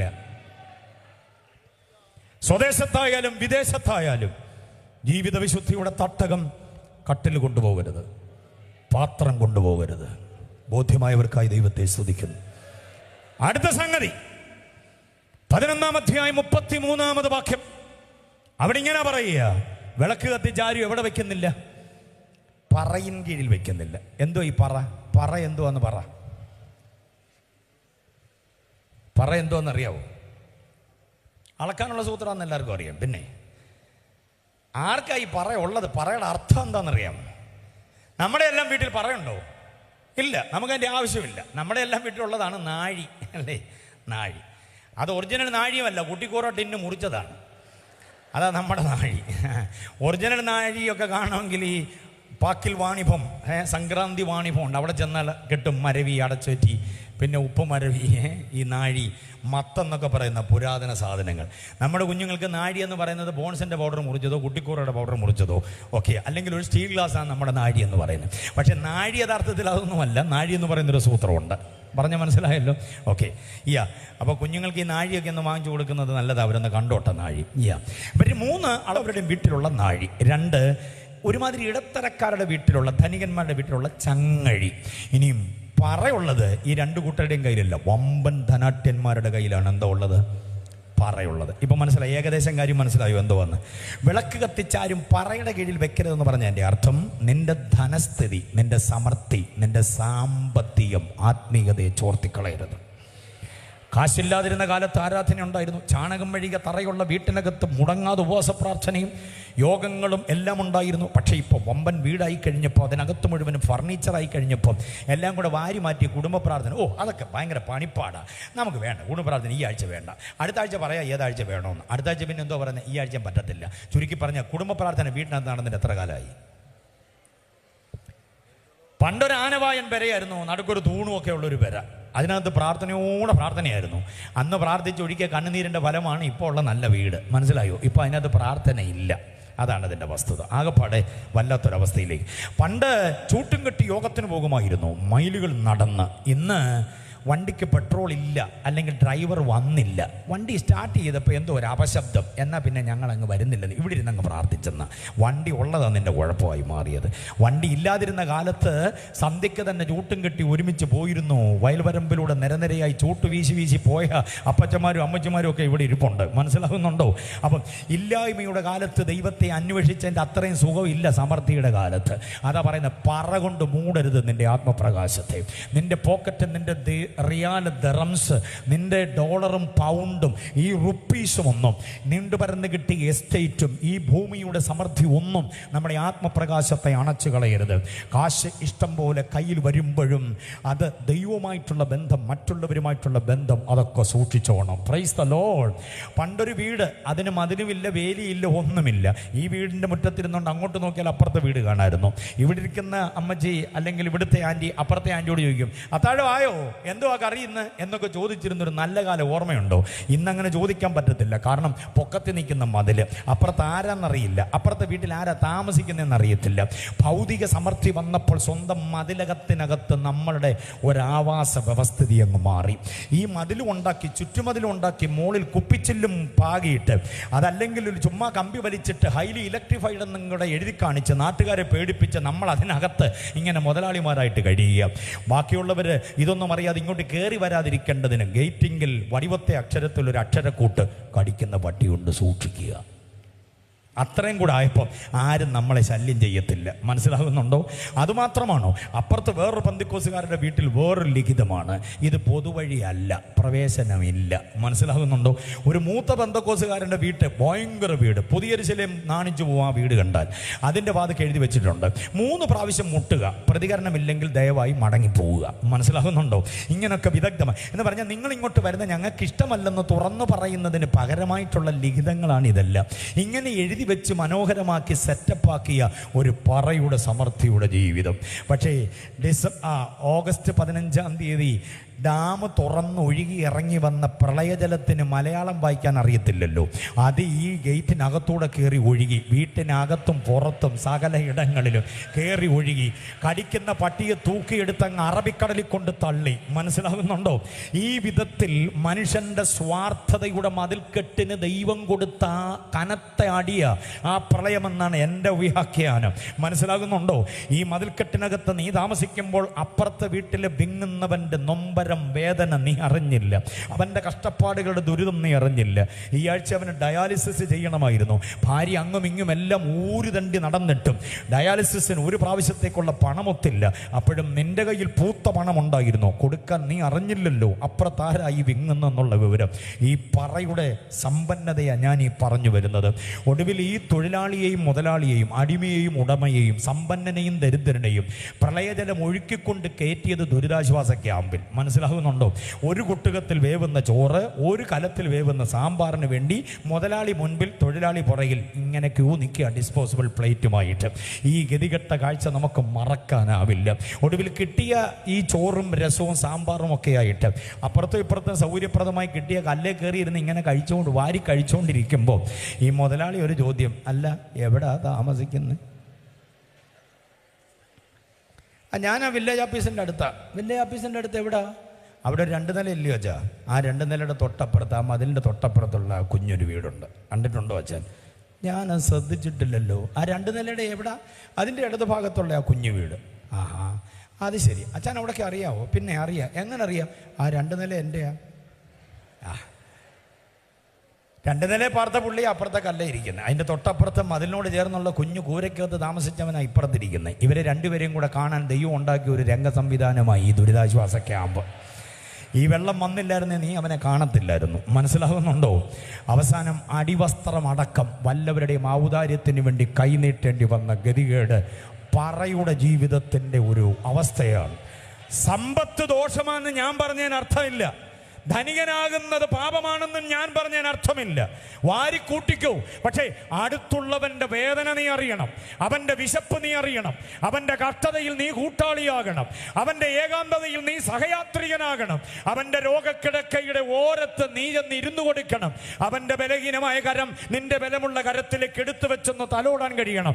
അവൻ ജാതിയോ മതമോ നിറമോ കുലമോ എന്തുമാകട്ടെ, പെന്തക്കോസ്ത് ഏത് വിഭാഗമാകട്ടെ, ക്രിസ്ത്യാനിയോ ഹൈന്ദവനോ മുസൽമാനോ, അതൊന്നും വിഷയമല്ല. പാപ്പച്ചൻ, കറിയാച്ചൻ, അന്നമ്മ, ചിന്നമ്മ, ശോശമ്മ, മേഴ്സി, ഷൈനി, അതൊന്നും വിഷയമല്ല. രാഘവനോ ഗോപിയോ ശശിയോ കല്യാണിയോ അബ്ദുൾ റഹ്മാനോ അബ്ദുൾ ലത്തീഫോ റഫീഖോ ആരുമായിക്കൊണ്ട്, പാത്തുമ്മ ബീവിയോ ലൈല ബീവിയോ ആരുമായിക്കൊണ്ട്, മനുഷ്യനാണെന്ന് തോന്നുന്നെങ്കിൽ നിന്റെ പോക്കറ്റിൽ നിന്റെ കൈ പോകണം, അവന്റെ നേരെ നിന്റെ കരം നീട്ടണം. ഇതാണ് ക്രൈസ്തവീകതയുടെ മൂല്യമുള്ള ചിന്ത. ബോധ്യമായവർ കർത്താവിനെ സ്തുതിച്ചാട്ടെ. അപ്പം പറ എന്ന് പറയുന്ന ഈ സമൃദ്ധി അതൊരിക്കലും നിന്റെ ആത്മപ്രകാശത്തെ അണച്ചു കളയരുത്. കർത്താവ് ഇങ്ങനെ പറഞ്ഞു, ധനവാൻ സ്വർഗരാജ്യത്തിൽ കടക്കുന്നത് അത്ര എളുപ്പമുള്ള കാര്യമല്ല. അതിലും എളുപ്പമാണ് ഒട്ടകം ഏതിലെ കൂടെ പോകുന്നത്? സൂചിക്കുഴയിലൂടെ പോകുന്നത്. മനസ്സിലാകുന്നുണ്ടോ? അതാണ് കർത്താവിൻ്റെ ആരാധ്യന്മാരോടുള്ള അവരുടെ മനോഭാവത്തിനെതിരെയുള്ള കർത്താവിൻ്റെ കനത്ത ആക്രമണം. നിർത്തുന്നു പറ. അടുത്ത ഒന്നുകൂടെ പറഞ്ഞ് എൻ്റെ വാക്കുകൾ നിർത്താം. അടുത്ത എന്താണെന്നറിയാമോ? നിലവറയാണ്. എന്താ നിലവറ? നിലവറ എന്ന് പറഞ്ഞാൽ ഭയങ്കര ആഠ്യത്വമുള്ള വീടുകൾക്കുള്ളതാണ്. നമ്മുടെയൊന്നും വീടുകൾക്ക് നിലവറയില്ലല്ലോ. നിലവറ എന്ന് പറഞ്ഞാൽ ആർക്കും അറിയില്ല ഇതിലെ ഇറങ്ങേണ്ടത്. ഇതിൻ്റെ ചാവി ആരുടെ കയ്യിലാണ്? ഗ്രഹനാഥൻ്റെ അടിമടിയിൽ അത് തൂക്കിയിട്ടിട്ടുണ്ടാകും, അദ്ദേഹം സൂക്ഷിച്ചിട്ടുണ്ടാകും. നിലവറയ്ക്കകത്ത് നിഗൂഢതകളാണ്, നിലവറയ്ക്കകത്ത് ഭയങ്കരമായി വിലപിടിപ്പുള്ളതാണ്. എന്തിനാ യേശു നിലവറ ഇവിടെ പരാമർശിക്കുന്നതെന്നറിയാമോ? ഒരു വീട്ടിലേക്ക് ചെന്ന് കയറിയാൽ നിലവറ പെട്ടെന്ന് നമുക്ക് കാണാൻ പറ്റില്ല, അതൊരു രഹസ്യ മണ്ഡലമാണ് എന്ന് പറഞ്ഞതുപോലെ ഒരു വ്യക്തിയുമായി നമ്മൾ എത്ര നാൾ ഇടപഴകിയാലും അവൻ മാത്രം സൂക്ഷിച്ചിരിക്കുന്ന ചില പാപത്തിൻ്റെ നിലവറ നമുക്ക് തിരിച്ചറിയത്തില്ല. ഈ നിലവറയിലേക്ക് നമ്മുടെ വെട്ടമിറങ്ങില്ല, നമ്മുടെ സന്ദർശനം. നമ്മൾ മുട്ടിത്തട്ടി നടന്നാലും ഈ പുള്ളി ഇങ്ങനൊരുത്തനാണെന്ന് നമുക്ക് പിന്നെ അറിയത്തില്ല. പക്ഷെ എല്ലാം അറിയാവുന്ന ഒരുവൻ ഉടയവനാ മുകളിലിരിപ്പുണ്ട്. Praise the Lord. ഭാര്യയ്ക്കറിയില്ല ഭർത്താവിന് ഇങ്ങനൊരു രഹസ്യ ഇടപാടുണ്ടെന്ന്. ഭർത്താവിന് അറിയില്ല ഭാര്യയ്ക്ക് ഇങ്ങനൊരു ഫോൺ വിളിയും ഇടപാടും ഉണ്ടെന്നുള്ള വിവരം. മക്കൾക്കറിയില്ല മാതാപിതാക്കളുടെ പിഴച്ച അനുഭവം. മാതാപിതാക്കൾക്കറിയില്ല മോൻ എങ്ങനെയാ, മോൾ എങ്ങനെയാന്നുള്ളത്. ഏറിയ വർഷങ്ങളെ സഭയിൽ ശുശ്രൂഷകനായിരുന്നു. ഈ വിശ്വാസിയെക്കുറിച്ച് ഇങ്ങനൊരു ധാരണ പാസ്റ്റർക്കില്ലായിരുന്നു. അത്തരത്തിൽ സൂക്ഷിക്കപ്പെടുന്ന സംരക്ഷിക്കപ്പെടുന്ന പാപത്തെയാണ് എന്തോ പറയുക, നിലവറയുടെ അനുഭവം എന്ന് പറയുന്നത്. ഇന്ന് രാത്രി ഈ കൺവെൻഷൻ കഴിഞ്ഞ് ഇറങ്ങിപ്പോകുന്നതിന് മുൻപ് ചില നിലവറയുടെ താഴും താക്കോലും പൊളിച്ച് മാറ്റിയിട്ട് ഇറങ്ങിപ്പോകാവൂ. വിശുദ്ധമായി ഇന്ന് ഇറങ്ങിപ്പോകണം. ഹൃദയങ്ങളെ അറിയുന്നവൻ തന്നെ ഉൾപ്പുകളെയും നനവുകളെയും ആരായാൻ കഴിയുന്ന ഉടയവൻ ഉയരത്തിലുണ്ട്. ആ കർത്താവിൻ്റെ മുമ്പിൽ സുതാര്യമായൊരു അനുഭവം.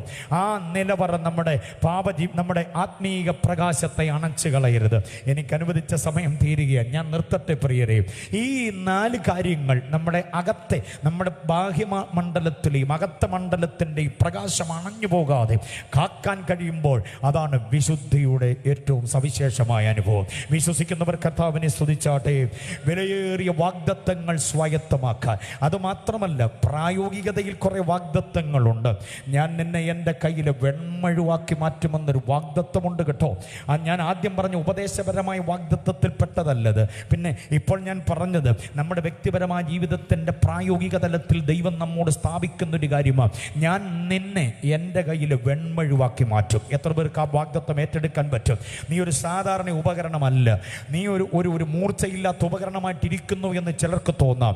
പക്ഷേ ഈ ദിവസങ്ങൾ ഞാൻ നിന്നെ എൻ്റെ കൈകളിലേക്ക് എടുത്തു കഴിഞ്ഞാൽ നിന്നെ എൻ്റെ മൂർച്ചയുള്ള വെൺമഴുവാക്കി മാറ്റും, ഉന്നം പിഴക്കാത്ത ഉപകരണമാക്കി മാറ്റും. എവിടെയാണ് ഈ വാക്യമെന്നറിയാമോ? യിരെമ്യാവ് 51:20 വാക്യമാണ്. സകല ദൈവദാസന്മാരും സകല സുവിശേഷ പ്രവർത്തകരും കർത്തൃദാസിമാരും ഏറ്റെടുത്തോണം. 51:20 എന്നോടുള്ള ദൈവത്തിൻ്റെ പ്രവചനമാണെന്ന് ഓരോരുത്തരും ഏറ്റെടുത്തോണം. ഞാൻ മൂർച്ച പോയ ഒരു വാക്കത്തിയാണെന്ന് ആരും പറയരുത്, മൂർച്ചയില്ലാത്തൊരു പിച്ചാത്തിയാണെന്ന് ആരും പറയരുത്. പണ്ടുണ്ടായിരുന്നു, പക്ഷെ പണ്ടേ പോലെ ഫലിക്കുന്നില്ല ഇപ്പം എന്നാരും നിന്നെ ആക്ഷേപിക്കരുത്.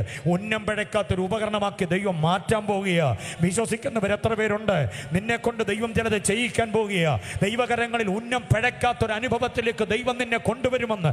ചില ദേശത്തെ കീഴ്മേൽ മറിക്കാൻ, ചില കുടുംബങ്ങളെ ഒരുക്കിയെടുക്കാൻ, ചില വ്യക്തികളെ ഒരുക്കിയെടുക്കേണ്ടതിന്, ദേശത്തെ ചില വല്ലാത്ത പ്രതിസന്ധികളെ വെട്ടിമാറ്റാൻ ദൈവകരങ്ങളിൽ ഉന്നം പിഴക്കാത്ത ഉപകരണമായി ആഗ്രഹിക്കുന്നവർ കർത്താവിനെ സ്തുതിക്കട്ടെ. Hallelujah, hallelujah. മിസ്രൈമ്യ മന്ത്രവാദികൾക്കെതിരെ ഉന്നം പിഴക്കാത്ത ഉപകരണമായിരുന്നു മോശ. ബാബിലോന്യ മന്ത്രവാദികൾക്കെതിരെ ദൈവത്തിന്റെ ഉന്നം പിഴക്കാത്ത ഉപകരണമായിരുന്നു ദാനിയേൽ. എന്നതുപോലെ ആർഷഭാരതത്തിൽ ഉയർന്നു വരുന്ന പെന്തക്കോസ്ത് ശക്തിക്ക് വിരുദ്ധമായി വരുന്ന ചില വല്ലാത്ത പോരുകൾക്ക് നേരെ ദൈവത്തിന്റെ കയ്യിലെ ഉന്നം പിഴക്കാത്ത ഉപകരണങ്ങളാക്കി ദൈവം നിന്നെ ആരികുരയ്ക്കാൻ ആഗ്രഹിക്കുമ്പോൾ ഏൽപ്പിച്ചു കൊടുക്കാൻ കഴിയുന്നവർ എത്ര പേരുണ്ട്? ഉന്നം പിഴക്കാത്ത ഉപകരണം. Yes, hallelujah. ഒരു വാഗ്ദത്തം കൂടെ ഞാൻ തന്നോട്ടെ. ഇവിടെ ഇരിക്കുന്ന സകല മമ്മിമാരും പപ്പമാരും അറിയാൻ, ഉദരഫലങ്ങളായി ദൈവം തന്ന തലമുറകളുണ്ടല്ലോ കൂടെ, അല്ലേ? Price the Lord. ഒരു വാഗ്ദത്ത വചനം കേട്ടോണേ. തലമുറയെക്കുറിച്ചുള്ളൊരു വാഗ്ദത്തം ഈ ജനറൽ കൺവെൻഷൻ ഉള്ളിലത് ഏറ്റുകൊണ്ടു പോകണം. യെശയ്യാ പ്രവചനം 65 അധ്യായം 23 വാക്യമാണ്. യെശയ്യാ 65 23 വാക്യത്തിൽ മമ്മിമാര് കേട്ടോണേ, സകല സഹോദരിമാരും കേട്ടോണം, സകല മാതാക്കളും ശ്രദ്ധിച്ചോണം. ഈ ഒരു വിലയേറിയ വാഗ്ദത്തം നിങ്ങളുടെ ഹൃത്തടത്തിലേക്ക് ആഞ്ഞു പതിപ്പിക്കുന്നു ദൈവാത്മാവ് പറയുന്നത്.